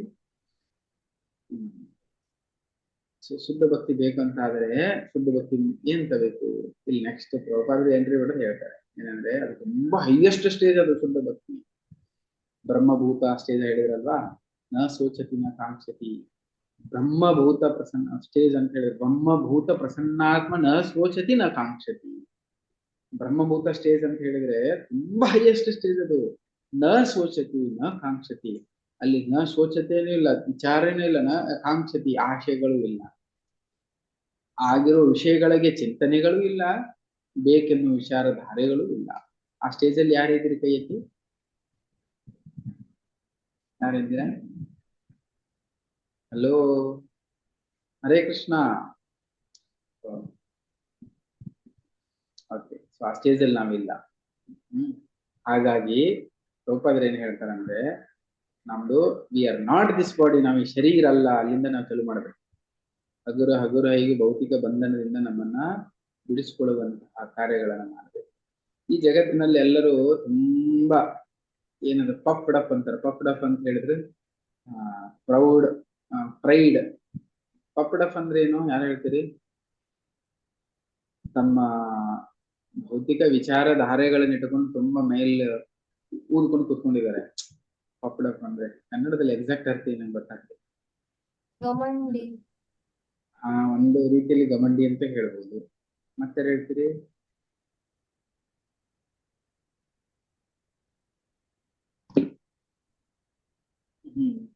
ನಾವು ಹೀಗಾಗಿ ಹಾಗೆ ಹಾಗೆ ತಮ್ಮ ಬಗ್ಗೆ ತಾವೇ ಏನೋ ತಿಳ್ಕೊಂಡ್ಬಿಟ್ಟಿದ್ದಾರೆ ಜನರು. ನಾವೆಲ್ಲ ಏನಿದೀವಿ ಅಂದ್ರೆ ನಾವು ಇರೋದು ಎಲ್ಲೋ ಇದ್ದೇವೆ, ನಾವು ಎಲ್ಲೋ ಇದ್ದೇವೆ ಹೈಯೆಸ್ಟ್ ಮೇಲೆ, ನಮ್ಮನ್ನ ನಾವು ಮೇಲೆ ಇಡಬೇಕು. ಪಫ್ಡ್ ಅಪ್ ಅಂತಾರೆ. ಹೆಂಗೆ? ನನಗೆ ಇದು ಗೊತ್ತಿದೆ, ನನಗೆ ಅದು ಗೊತ್ತಿದೆ, ನಾನು ಇಂಥ ಇದ್ದೇನೆ, ನಾನು ಅಂತ ಇದ್ದೇನೆ. ಮೊನ್ನೆ ಒಂದು ಹೆಣ್ಮಗಳು ಟ್ರೈನಲ್ಲಿ ಹೋಗ್ತಿದ್ದಾಳೆ. ಅವಳು ಟಿಕೆಟ್ ಇಲ್ಲ. ಟಿಕೆಟ್ ಇಲ್ಲ ಅವ್ರ ಹತ್ರ. ಅಲ್ಲಿ ಯಾರೋ ಜಾಗದಲ್ಲಿ ಹೋಗಿ ಕುತ್ಕೊಳಕ್ ನೋಡ್ತಾ ಇದ್ದಾಳೆ. ಹುಡುಗಿದ್ದ, ನೀನು ನೋಡ, ನಾನು ಏನಿದ್ದೀನಿ, ಹೆಣ್ಮಗಳಿದ್ದೇನೆ, ನಂಗೆ ಜಾಗ ಬಿಡಬೇಕು. ಅಲ್ಲಿ ಕುತ್ಕೊಳಕ್ ಜಾಗ ಇಲ್ಲ, ಜಗಳ ಮಾಡ್ತಾ ಬಿಡ್ತಾಳೆ. ಅವಳ ಜಗಳ ಎಲ್ಲಿ ಹೋಗತ್ತಂದ್ರೆ ಕೈಯಾಗಿ ಕಾಲೊಳಗಿನ ಚಪ್ಪಲ್ ಕೈಯಲ್ಲಿ ತಗೋತಾಳೆ. ಅವಳು ಟಿಕೆಟು ಇಲ್ಲ, ಅಲ್ಲಿ ಜಾಗನೂ ಇಲ್ಲ. ನನಗೆ ಜಾಗ ಬೇಕಾಗಿದ್ದಕ್ಕೆ. ಅರ್ಥ ಮಾಡ್ಕೊಳ್ಳಿ ಒಂದ್ಸರಿ ಹೆಂಗಸ್ರಿ ಯಾವ್ಯಾವ ಲೆಕ್ಕಕ್ಕೆ ಹೋಗ್ತಾರೆ. ಚಪ್ಪಲ್ ತಗೊಂಡು ನನಗೆ ಜಾಗ ಬಿಡು ಅಂತ ಹೇಳಿ ಅವನಿಗೆ ಹೊಡ್ಲಿಕ್ಕೆ ಹೋಗ್ತಾ ಇದ್ದಾಳೆ. ಅದನ್ನ ವಿಡಿಯೋ ಮಾಡಿದ್ದಾರೆ. ಅವಳು ನೆಕ್ಸ್ಟ್ ಏನ್ ಹೇಳ್ತಾಳೆ ಅಂದ್ರೆ, ಫಸ್ಟ್ ಹೇಳಿದ್ಲಿ ಏನಂತ ಹೇಳಿದ್ರೆ, ನಾನು ಹೆಣ್ಮಗಳಿದ್ದೀನಿ, ನನ್ನ ಜೊತೆಗೆ ಹೀಗೆ ಕೆಟ್ಟ ವ್ಯವಹಾರ ಮಾಡ್ತೀನಿ, ನಾನು ಹೆಣ್ಮಗಳು ಅನ್ನೋದು ಪ್ರೂವ್ ಮಾಡಕ್ ತೋರಿಸ್ತಾ ಇದೆ. ಯಾಕಂದ್ರೆ ಹೆಣ್ಮಕ್ಳು ಅಂತ ಹೇಳಿದ್ರೆ ಈಗೆಲ್ಲ ಕಡೆ ಸ್ವಲ್ಪ ಇದೆಯಲ್ಲ, ಏನೇನೋ ಗೋಲ್ಮಾಲ್ ಮಾಡ್ತಾರೆ ಹೆಣ್ಮಕ್ಳು ಅನ್ಕೊಂಡು ತುಂಬಾ ಜನ ಮಾಡ್ತಾರೆ. ನೀವೆಲ್ಲ ಒಳ್ಳೆ ಮಾತಾಡಿಗಳು, ನಿಮ್ ಬಗ್ಗೆ ಹೇಳ್ತಾ ಇಲ್ಲ. ಜಗತ್ನಾಗ ಅದನ್ನ ತುಂಬಾ ಮಿಸ್ಯೂಸ್ ಮಾಡ್ಕೊಳ್ತಾರೆ, ಗೊತ್ತಾ ನಿಮ್ಗೆ? ಒಂದು ರಕ್ಷಣೆಗೋಸ್ಕರ ಲೇಡೀಸ್ ಅಂತ ಹೇಳಿ ಒಂದು ಇದು ಇದೆ ಅದಕ್ಕೆ, ಬಟ್ ಅದನ್ನ ತುಂಬಾ ಜನ ಮಿಸ್ಯೂಸ್ ಮಾಡ್ತಾರೆ. ಸೊ ಮೊದ್ಲೇದು ಹೇಳ್ತಾಳೆ ನಾನು ಹೆಂಗ್ಸು ಅಂತ. ಎರಡನೇದೇನು ಹೇಳ್ತಾಳೆ, ನನ್ನ ಮಗ ಇಂಜಿನಿಯರ್ ಇದ್ದಾರೆ ಬೆಂಗಳೂರಲ್ಲಿ, ಇಂಜಿನಿಯರ್ ತಾಯಿ ನಾನು, ನನ್ನ ಬಗ್ಗೆ ಏನ್ ಮಾತಾಡೋ ಗೊತ್ತಾಗಲ್ಲ ನಿನಗಂತ ಎರಡನೇದು ಹೇಳಿದ. ಆಮೇಲೆ ಮೂರನೇದು ಹೇಳ್ತಾಳೆ, ನಾನು ಪಂಡಿತ, ಗೊತ್ತಾ ನಿನಗೆ? ಪಂಡಿತ್ ಅಂದ್ರೆ ಬ್ರಾಹ್ಮಣ ಅವ್ರೆ, ನಾನು ಪಂಡಿತಿ. ಈ 3-4 ವಿಷಯ ಎಲ್ಲರ ಎದುರುಗಡೆ ಜೋರ್ ನಾನು ಪಂಡಿತ್ ಇದ್ದೇನೆ ಗೊತ್ತಾಗಲ್ಲ ನಿನಗೆ, ನನ್ನ ಮಗ ಬೆಂಗಳೂರಲ್ಲಿ ಇಂಜಿನಿಯರ್ ಇದ್ದಾನೆ ನಿನ್ಗೆ ಗೊತ್ತಾಗಲ್ಲ, ನಾನು ಹೆಂಗ್ಸಿದ್ದೇನೆ ನಿನ್ಗೆ ಗೊತ್ತಾಗಲ್ಲ, ಜೋರ್ ಮಾತಾಡಿ ಎಲ್ಲ ಅವನಿಗೆ ಚಪ್ಪಲ್ಲೇ ಹೊಡಿತಾಳೆ. ಅವನು ಸಹಿಸ್ಕೊಂಡ ಚೆನ್ನಾಗಿ ಕಾಣಿಸಲ್ಲ ಹೇಳಿ ಆದ್ಮೇಲೆ ಸರಿಯಾಗಿ ಅವನು ವಾಪಸ್ ಕಳಿಸ್ತಾನೆ. ಎಲ್ಲರೂ ಶಬಾಷ್ ಹಾಗೆ ಆಗ್ಬೇಕಿತ್ತು ಅಂತ. ಸೊ ಇದಕ್ಕೆ ಹೇಳ್ತಾರೆ ಪಫ್ಡ್ ಅಪ್ ಅನ್ನೋದು. ಯಾವುದೇ ಅವಳು ಇಂಜಿನಿಯರ್ ಇದ್ದಾನೆ, ಯಾರು ಇಂಜಿನಿಯರ್ ಇಲ್ವೇ ಇಲ್ಲ ಜಗತ್ತಿನಲ್ಲಿ. ನಾನು ಹೆಣ್ಮಕ್ಳು ಇಲ್ವೇ ಇಲ್ಲ ಜಗತ್ತಿನಲ್ಲಿ. ಪಂಡಿತ ಯಾರು ಬ್ರಾಹ್ಮಣರು ಇಲ್ವೇ ಇಲ್ಲ. ಸೊ ಪಂಡಿತ್ ಅಂದ್ರೆ ಏನ್ ಹೇಳಿ, ವಿದ್ಯಾವಿನಯ ಸಂಪನ್ನೆ, ಮೊದಲು ಸಂಪನ್ನ ನಮ್ರತೆ ಇರಬೇಕು. ಬಟ್ ಅವಳು ಹೇಳ್ತಾಳೆ, ನಾ ಪಂಡಿತ ಬ್ರಾಹ್ಮಣ ಇದ್ದೀನಿ. ಅರ್ಥ ಆಯ್ತಲ್ಲ? ಹಂಗೆ ನಾವು ಇದು ಇದೇನೆ ಅಂತ ಜನರಿಗೆ ಇಷ್ಟು ತುಂಬಾ ಸಮಸ್ಯೆ ಇದೆ. ಅವು ಎಲ್ಲಿವರೆಗೂ ಅದರಿಂದ ಕೆಳಗೆ ಇಡುದಿಲ್ಲ ಜನರು, ಅಲ್ಲಿ ಮೇಲೆ ಹೋಗಕ್ ಸಾಧ್ಯ ಇಲ್ಲ ಅಹಂಕಾರದಿಂದ. ಅದಕ್ಕೆ 3 ರೀತಿ ಸಾಕ್ಷಾತ್ಕಾರ ಮಾಡಿದ್ರು ಕೂಡ ಇಲ್ಲಿ ಭಕ್ತಿ ಮಾರ್ಗದಲ್ಲಿ ಸ್ವಲ್ಪ 3-4 ವೆರೈಟಿ ಇದಾವೆ. ಯಾವ ಹೇಳಿವು? ಸ್ವಲ್ಪ ಯಾರಿಗೆ ಗೊತ್ತಿದೆ? ಬ್ರಹ್ಮೇತಿ ಪರಮಾತ್ಮೇತಿ ಭಗವಾನಿತಿ ಶಬ್ದತೆ. ಮೊದಲೇದೇನು ಹೇಳಿ? ಬ್ರಹ್ಮಜ್ಯೋತಿ, ನಂತರ ಪರಮಾತ್ಮ ಯೋಗಿಗಳು, ಮೂರನೇದು ಭಗವಾನಿತಿ, ಕೊನೆಗೆ ಭಕ್ತ. ಸೊ ಲೆವೆಲ್ ಇದಾವೆ. ಬ್ರಹ್ಮೇತಿ ಪರಮಾತ್ಮೇತಿ ಭಗವಾನಿತಿ ಶಬ್ದತೆ. ಎಲ್ಲಾ ಬ್ರಹ್ಮ ಒಂದು, ನೀನು ಒಂದು, ನಾನು ಒಂದು, ಎಲ್ಲರೂ ಒಂದು, ಜಗತ್ತಿನಲ್ಲಿ ಒಂದು, ಕೊನೆಗೆ ಒಂದೇ. ಈ ಭಕ್ತಿ ಮಾರ್ಗದಲ್ಲಿ ಇವೆಲ್ಲ ವೆರೈಟಿ ಇದ್ದಾವೆ, ನೀವು ಮೊದಲು ಕೇಳಿರ್ಬೋದು, ಇವು ಕೇಳ್ತಾರೆ. ಸೊ ಇಂಥದೆಲ್ಲ ವಿಚಾರಧಾರೆಗಳಿದ್ದಾವೆ. ಅದಾದ್ಮೇಲೆ ಪರಮಾತ್ಮ ಇದ್ದಾನೆ, ಅವನ ನಾವು ಹೃದಯದಲ್ಲಿ ಸದಾ ಅವನ ಬಗ್ಗೆ ಧ್ಯಾನಿಸ್ತಾ ಇರಬೇಕು. ಯೋಗಿಗಳೆಲ್ಲ ಹಿಮಾಲಯದಲ್ಲಿ ಹೋಗಿ ಮಾಡ್ತಾರೆ. ಅದಕ್ಕಿಂತ ಇಂಪಾರ್ಟೆಂಟ್ ಏನಿದೆ, ಭಗವಾನ್ ಅವನಿಗೆ ರೂಪ ಇದೆ, ಅವನು ನಮ್ಮ ರೀತಿ ಅವನಿಗೆ ರೂಪ ಇದೆ, ನಾವು ಅವನನ್ನು ಸೇವೆ ಮಾಡಬೇಕು. ಇಂಥದೆಲ್ಲ ಮನೋಧಾರೆಗಳೇನಿದಾವೆ ಅವಾಗ ಬರ್ತವೆ. ಓಕೆ, ಸೊ ಇದು ವಿಷಯ. ಹಗರ ಒಬ್ಬ ವ್ಯಕ್ತಿ ಇಲ್ಲೇನು ಹೇಳ್ತಿದ್ದಾರೆ, ಆ ಸ್ಟೇಜಿಗೆ ಹೋಗೋದ್ಬೇಕಂತ ಆದ್ರೆ ಏನ್ ಮಾಡ್ಬೇಕು, ಅವನು ಇವನ್ನೆಲ್ಲ ಬಿಡಬೇಕು. ಯೋಗಿನಾಮಪಿ ಸರ್ವೇಷಾಂ ಅಭ್ಯತೇನಾಂತರಾತ್ಮನ ಶ್ರದ್ಧಾವಾನ್ ಭಜತಿ ಯೋ ಮಾಂ ಸ May ಯುಕ್ತಾತಮೋ ಮತಃ. And of all yogis, the one who with great faith always abides in me, thinks of me with himself and understands the service. ಎಲ್ಲಾ ಯೋಗಿಗಳಲ್ಲಿ ಶ್ರೇಷ್ಠ ಯಾರು ಅಂತ ಹೇಳಿದ್ರೆ ಭಗವದ್ಗೀತೆ ಕೃಷ್ಣ ಹೇಳ್ತಾನೆ, ಸದಾ ತನ್ನ ಹೃದಯದಲ್ಲಿ ನನ್ನನ್ನು ನೆನೆಸ್ತಾ, ನನ್ನ ಬಗ್ಗೆ ಚಿಂತನೆ ಮಾಡ್ತಾ, ನನ್ನ ನಾಮಸ್ಮರಣೆ ಮಾಡ್ತಾನೆ, ಅವನು ಶ್ರೇಷ್ಠ. ಭಕ್ತಿ ಮಾರ್ಗದಲ್ಲಿ ಅನೇಕ ವೆರೈಟಿ ಜನರು ಇದ್ದಾರೆ ಭಕ್ತಿ ಮಾರ್ಗದಲ್ಲಿ ಬರೋರು. ಬಟ್ ಯಾರು ಶ್ರೇಷ್ಠ? ಅವ್ರು ಎಲ್ಲದರಲ್ಲಿ ಯೋಗಿನಾಮಪಿ ಸರ್ವೇಷಾಂ ಅದ್ಯತಾನಾಂತರಾತ್ಮ, ತನ್ನ ಹೃದಯದಲ್ಲಿ ಸದಾ ನನ್ನ ಬಗ್ಗೆ ಧ್ಯಾನಿಸ್ತಾರೆ. ಸೊ ನಾನು ಒಂದು ಹೇಳ್ತೇನೆ ನಿಮ್ಗೆ, ಇಲ್ಲಿ ಯಾರ್ಯಾರು ಕುತ್ಕೊಂಡು ಕ್ಲಾಸ್ ಕೇಳ್ತಿದ್ರಲ್ಲ, ಇದ್ರ ಮೇಲೂ ಎಕ್ಸಾಮ್ ಇರ್ತೀನಿ ನಾವು. ನಿಮ್ ಬುಕ್ ಇಲ್ಲ, ಬಟ್ ಇಲ್ಲಿ ಪಾಯಿಂಟ್ಸ್ ಕೇಳ್ಬೇಕು. ಓಕೆ, ಇದ್ರ ಮೇಲೆ ನಾರದ ಭಕ್ತಿ ಸೂತ್ರ ಅಂತ ಹೇಳಿ ಹೊರಗಡೆ ತುಂಬಾ ಕಡೆ ಸರ್ಟಿಫಿಕೇಟ್ ಕೋರ್ಸ್ ಮಾಡ್ತಾರೆ. ಇದನ್ನ ಹೊರಗಡೆಯವರು, ಭಕ್ತಿಯಲ್ಲಿ ಇಲ್ಲದೆ ಇರೋರು ಇದ್ರ ಬಗ್ಗೆ ಚರ್ಚೆ ಮಾಡಿ ಕೋರ್ಸಸ್ ಮಾಡ್ತಾರೆ. ಎಷ್ಟು ಇನ್ಸ್ಟಿಟ್ಯೂಷನ್ ಆಫೀಸಲ್ಲಿ ಸರ್ಟಿಫಿಕೇಟ್ ಇದಾವೆ. ಈ ಸರ್ಟಿಫಿಕೇಟ್ ತಗೊಂಡ್ರೆ ಏನೆಲ್ಲ ತುಂಬಾ ಹೊರಗಡೆ ಇದಕ್ಕೆ ತುಂಬಾ ವ್ಯಾಲ್ಯೂ ಇದೆ. ಹೊರಗಡೆ ಜನರು ತುಂಬಾ ಬೇರೆ ಬೇರೆ ಯೋಗದಲ್ಲಿ ಅಥವಾ ಆಧ್ಯಾತ್ಮಿಕ ಕೇಂದ್ರಗಳಲ್ಲಿ ಎಷ್ಟೋ ಕಡೆ ನಾರದ ಭಕ್ತಿ ಸೂತ್ರದ ಬಗ್ಗೆ ತುಂಬಾ ಕಡೆ ಚರ್ಚೆ ಮಾಡ್ತಾರೆ. ಸೊ ಅದಕ್ಕೆ ಪುಸ್ತಕ ಇಲ್ಲ ಅಂತ ನೀವು ಅನ್ಕೋಬೇಡಿ. ಯಾರಿಗೆ ಹಿಂದಿ ಓದಾಕ್ ಬರುತ್ತೆ, ಸ್ವಲ್ಪ ಇಂಗ್ಲಿಷ್ ಓದಾಕ್ ಬರುತ್ತೆ, ಈ ಪುಸ್ತಕಗಳನ್ನ ಆರ್ಡರ್ ಮಾಡಿ ತರಿಸಿ. ಅದು ಗೊತ್ತಾಗಿಲ್ಲ ಅಂದ್ರೆ ವೇದಾಬೇಸ್ ಅಂತಿದೆ ಇಂಗ್ಲಿಷ್ ಅಲ್ಲಿ, ಆನ್ಲೈನ್ ವೆಬ್ಸೈಟ್ ಇದೆ. ನಾನು ಏನ್ ಹೇಳ್ತಾ ಇದ್ದೀನಿ ಅಲ್ಲಿದೆ, ನಾರದ ಭಕ್ತಿ ಸೂತ್ರ ಇಸ್ಕಾನ್ ವೇದಾಬೇಸ್ ಅಂತ ಸರ್ಚ್ ಮಾಡಿ ಗೂಗಲ್ ಅಲ್ಲಿ, ಅದ್ರ ಲಿಂಕ್ ಸಿಗತ್ತೆ, PDF ಸಿಗ್ತದೆ. ಸಾಧ್ಯ ಆದ್ರೆ ಇಂಗ್ಲಿಷ್ ಅಲ್ಲಿ ಓದಕ್ ಸ್ಟಾರ್ಟ್ ಮಾಡಿ. ಯಾರಿಗೆ ಇದು ಗೊತ್ತಿಲ್ಲ, ಹಿಂದಿಯಲ್ಲಿದೆ, ಹಿಂದಿಯಲ್ಲಿ ತಗೊಳ್ಳಿ. ಅದಕ್ಕೆ ಇಲ್ಲಿ ಕಾಣಿಸ್ಲಿಕ್ಕೆ ನಂಗೆ ಎಲ್ಲ ಇಡೀ ಪುಸ್ತಕನ ನನಗೆ ಕನ್ನಡದಲ್ಲಿ ಟ್ರಾನ್ಸ್ಲೇಟ್ ಮಾಡಕ್ ಆಗಲ್ಲ. ಓಕೆ, ಅದು ಇನ್ನೂ ಪ್ರಿಂಟ್ ಆಗಿಲ್ಲ, ಬುಕ್ ಕನ್ನಡದಲ್ಲಿ ಇನ್ನೂ ಬಂದಿಲ್ಲ.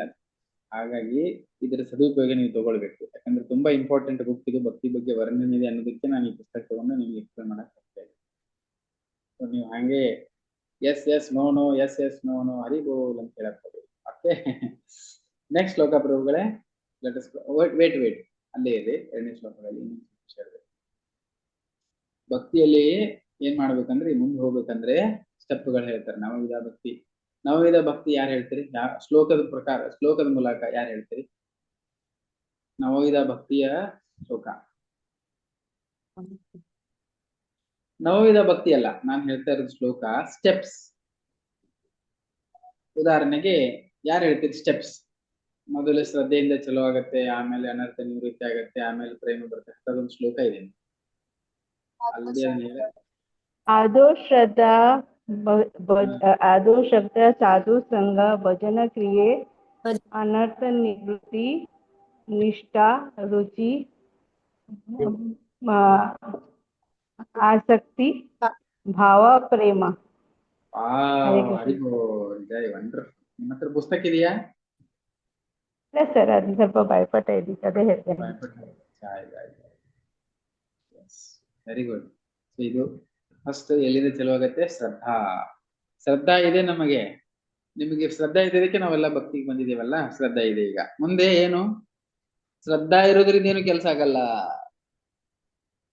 ಶ್ರದ್ಧಾ ಇದೆ. ಶ್ರದ್ಧಾ ಆದ್ಮೇಲೆ ನೆಕ್ಸ್ಟ್ ಏನ್ ಮಾಡ್ಬೇಕು? ಯಾರು ಹೇಳ್ತೀರಿ? ಶ್ರದ್ಧಾ ಇದೆ ನಮಗೆ, ದೇವರ ಮೇಲೆ ಶ್ರದ್ಧೆ ಇದೆ, ವಿಶ್ವಾಸ ಇದೆ. ನೆಕ್ಸ್ಟ್ ಏನ್ ಮಾಡ್ಬೇಕು? ಸ್ವಲ್ಪ ಸಾಧು ಸಂಘ ಮಾಡ್ಬೇಕು. ಶ್ರದ್ಧಾ ಇದೆ, ಆ ಶ್ರದ್ಧಾ ಏನ್ ಮಾಡತ್ತೆ? ನಮ್ ಸಾಧು ಸಂಘದೊಳಗೆ ಕರ್ಕೊಂಡ್ ಬರ್ತದೆ. ಸ್ವಲ್ಪ ಶ್ರದ್ಧಾ ಇರ್ಬೇಕು ನೋಡಿ. ಬೇರೆದವ್ರು ಭಕ್ತಿ ಮಾಡ್ತಾ ಇದಾರೆ ಅಂದ್ರೆ ನಮ್ಗೆ ಸ್ವಲ್ಪ ಶ್ರದ್ಧಾ ಇದೆಯಲ್ಲ, ಅದಕ್ಕೆ ಎಲ್ಲಾದ್ರೂ ಸ್ವಲ್ಪ ಶ್ರದ್ಧಾ ಇದ್ರೆ ಸಾಕು. ನಿಮ್ಗೆ ಎಲ್ಲಾದ್ರೂ ಒಬ್ರು ಭಕ್ತರು ಸಿಗ್ತಾರೆ ನಿಮ್ಗೆ. ಶ್ರದ್ಧಾ ಇಲ್ಲ ಅಂದ್ರೆ ಪಕ್ಕದ ಮನೆಯಲ್ಲೇ ಭಕ್ತರಿದ್ದಾರೆ ಅಂತಂದ್ರು ಕೂಡ ಆ ಸಂಘ ತಗೊಳಕ, ಸಂಘ ಕೊಡಕ್ ಆಗಲ್ಲ. ಅರ್ಥ ಆಯ್ತಾ ನಿಮ್ಗೆ? ಮನೆಯಲ್ಲೇ ಭಕ್ತರಿದ್ದಾರೆ, ಮನೆ ಬಾಜುಕನೇ ಮಹಾನ್ ಭಕ್ತರಿದ್ದಾರೆ ಅಂತಾದ್ರೂ ಕೂಡ ಶ್ರದ್ಧಾ ಇಲ್ಲ ಅಂದ್ರೆ ಅದು ಸಾಧ್ಯನೇ ಇಲ್ಲ. ಶ್ರದ್ಧಾ ಇದ್ದಾದ್ಮೇಲೆ ಸಂಘ, ಸಾಧು ಸಂಘ. ಈಗ ಸಂಘ ಸಿಕ್ತು, 2ನೇ ಸ್ಟೇಜಿಗೆ ಬಂದ್ವಿ ಅನ್ಕೊಳ್ಳಿ, ಮುಂದೇನು? ಭಜನಾ ಕ್ರಿಯೆ. ನಾವೇನ್ ಮಾಡ್ತೀವಿ, ಇಲ್ಲಿ ಭಜನೆ ಕ್ರಿಯೆ ಮಾಡ್ಬೇಕು. ಓಕೆ, ಅದ್ರ ಬದಲು ನಾವೇನ್ ಮಾಡ್ತೀವಿ, ಶ್ರದ್ಧಾ ಇದೆ ಭಕ್ತರಲ್ಲಿ ಬಂದು ಅದ್ರ ಬದಲು ಏನ್ ಮಾಡ್ತೀವಿ, ನೋಡಿ ಇವ್ರು ಹಂಗೆ, ಇವ್ರದ್ದು ಬೆಳಗಿದೆ, ಇವ್ರದ್ದು ಕಪ್ಪಗಿದೆ, ಇದು ಬಂಕ್ ಇದೆ, ಇದು ಸೀದೆ ಇದೆ, ಇವ್ರದ್ದು ಅದನ್ನೆಲ್ಲ ಕ್ಯಾಲ್ಕುಲೇಷನ್ ಚಾಲು ಮಾಡಿ. ಅರ್ಥ ಆಯ್ತಾನ? ನನ್ನ ಭಾಷೆ ಅರ್ಥ ಆಗ್ತದೆ ನಿಮ್ಗೆ? ಧಾರವಾಡ ಕನ್ನಡ. ಓಕೆ, ಇವ್ರ ಸೀದಿದೆ, ಇವ್ರ ಕಣ್ ದೊಡ್ಡದಿದೆ, ಇವ್ರ ಕಣ್ ಚಿಕ್ಕದಿದೆ, ಇವ್ರು ಬೆಳಗಿದ್ದಾರೆ, ಕೆಳಗಿದ್ದಾರೆ, ಇವ್ರು ಹಿಂಗ್ ಮಾತಾಡ್ತಾರೆ, ಅವ್ರು ಹಂಗ್ ಮಾತಾಡ್ತಾರೆ. ಸೊ ಇದೆಲ್ಲ ಭಕ್ತರಲ್ಲಿ ಚಲೋ ಆಗುತ್ತೆ. ನಮಗ್ ಶ್ರದ್ಧೆ ಇರೋದಕ್ಕೆ ಭಗವಂತನ ಕೃಪೆಯಿಂದ ನಾವು ಸಾಧು ಸಂಘದಲ್ಲಿ ಭಕ್ತರ ಮಧ್ಯದಲ್ಲಿ ಬಂದ್ಬಿಟ್ವಿ. ಆಮೇಲೆ ಇದನ್ನ ಶುರು ಮಾಡ್ಕೊಂಡ್ಬಿಟ್ಟು ಇವಾಗ ಏನಾಗುತ್ತೆ, ವಾಪಸ್ ಆ ಸಂಘ ಕಿತ್ಕೊಂಡ್ಬಿಡ್ತಾನೆ ಕೃಷ್ಣ.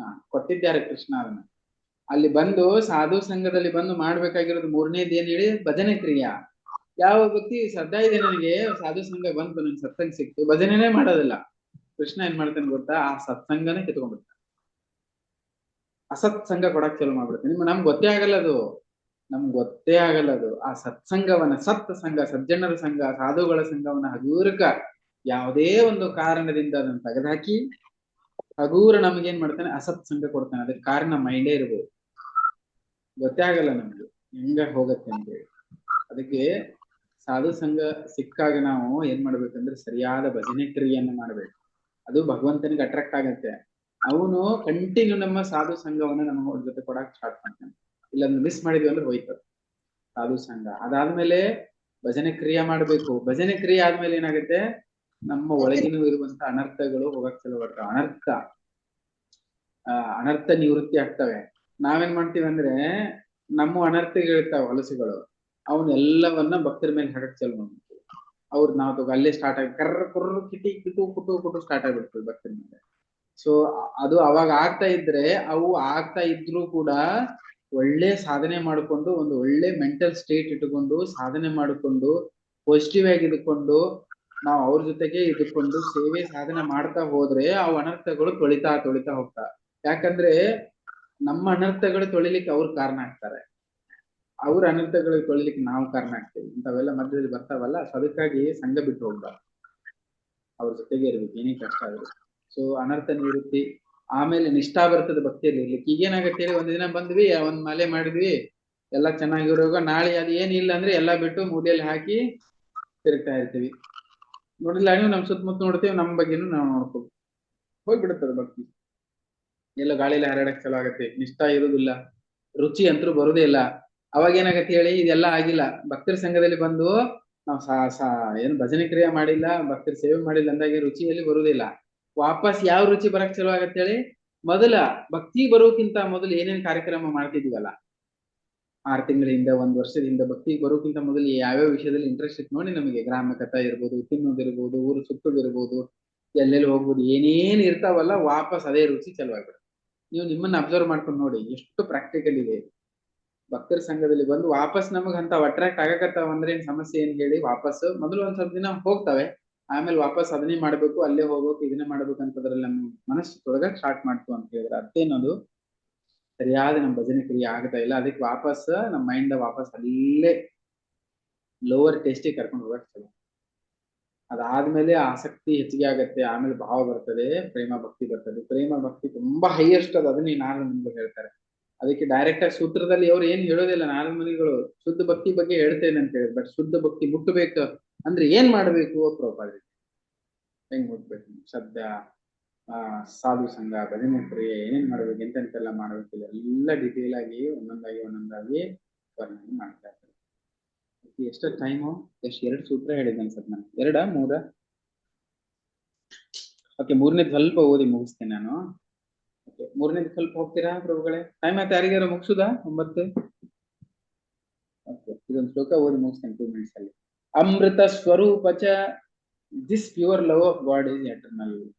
ಅಮೃತ ಅಂತ ಹೇಳಿದ್ರೆ ಶಾಶ್ವತವಾದಂಥದ್ದು. ಇದು ಪ್ರೇಮ ಪ್ರೀತಿ ಏನಿದೆ ಇದು ಶಾಶ್ವತವಾದಂಥದ್ದು. ಅಮೃತ ಸ್ವರೂಪ ಚ this pure love for god is ಶಾಶ್ವತ, ಎಟರ್ನಲ್ ಅಂತ ಕರೀತಾರೆ. ಯಾವಾಗ ಒಬ್ಬ ವ್ಯಕ್ತಿ ಅಂತಹ ಹೈಯೆಸ್ಟ್ ತಮ್ಮ ಜೀವನದಲ್ಲಿ ಸಾಕ್ಷಾತ್ಕಾರ ಆಗತ್ತೆ, ಅವನು ವಾಪಸ್ ಇಲ್ಲಿ ಬರಕ್ ಸಾಧ್ಯ ಇಲ್ಲ. ಯಾವಾಗ ಒಬ್ಬ ವ್ಯಕ್ತಿ ಜನ್ಮ ಕರ್ಮ ಚ ಮೇಧಿವ್ಯಂ ಯೋವಂ ಯೋವೇತಿ ತತ್ತತಃ ತ್ಯಕ್ವಾ ದೇಹಂ ಪುನರ್ಜನ್ಮ ನೈತಿ ಮಾಮೇತಿ ಸುವರ್ಜುನ. ಈ ಶ್ಲೋಕದ ಅರ್ಥ ಏನ್ ಯಾರು ಹೇಳಿ?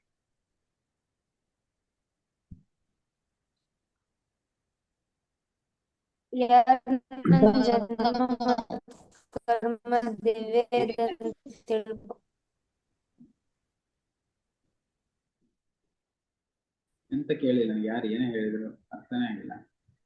ಯಾರು ಹೇಳ್ತೀರಿ ಈ ಶ್ಲೋಕ ಜನ್ಮ ಕರ್ಮ ಚ ಮೇಧಿವ್ಯಂ ಶ್ಲೋಕದ ಅರ್ಥ ಯಾರು ಹೇಳ್ತೀರಿ? ಭಗವಂತನ ಜನ್ಮ ಕರ್ಮಗಳ ಬಗ್ಗೆ ಯಾರು ತಿಳಿದುಕೊಳ್ಳುತ್ತಾರೋ ಅವನು ಭಗವಂತ ಆಮೇಲೆ ಭಗವಂತ ಕರ್ಕೊಂಡು ಹೋಗ್ತಾನೆ.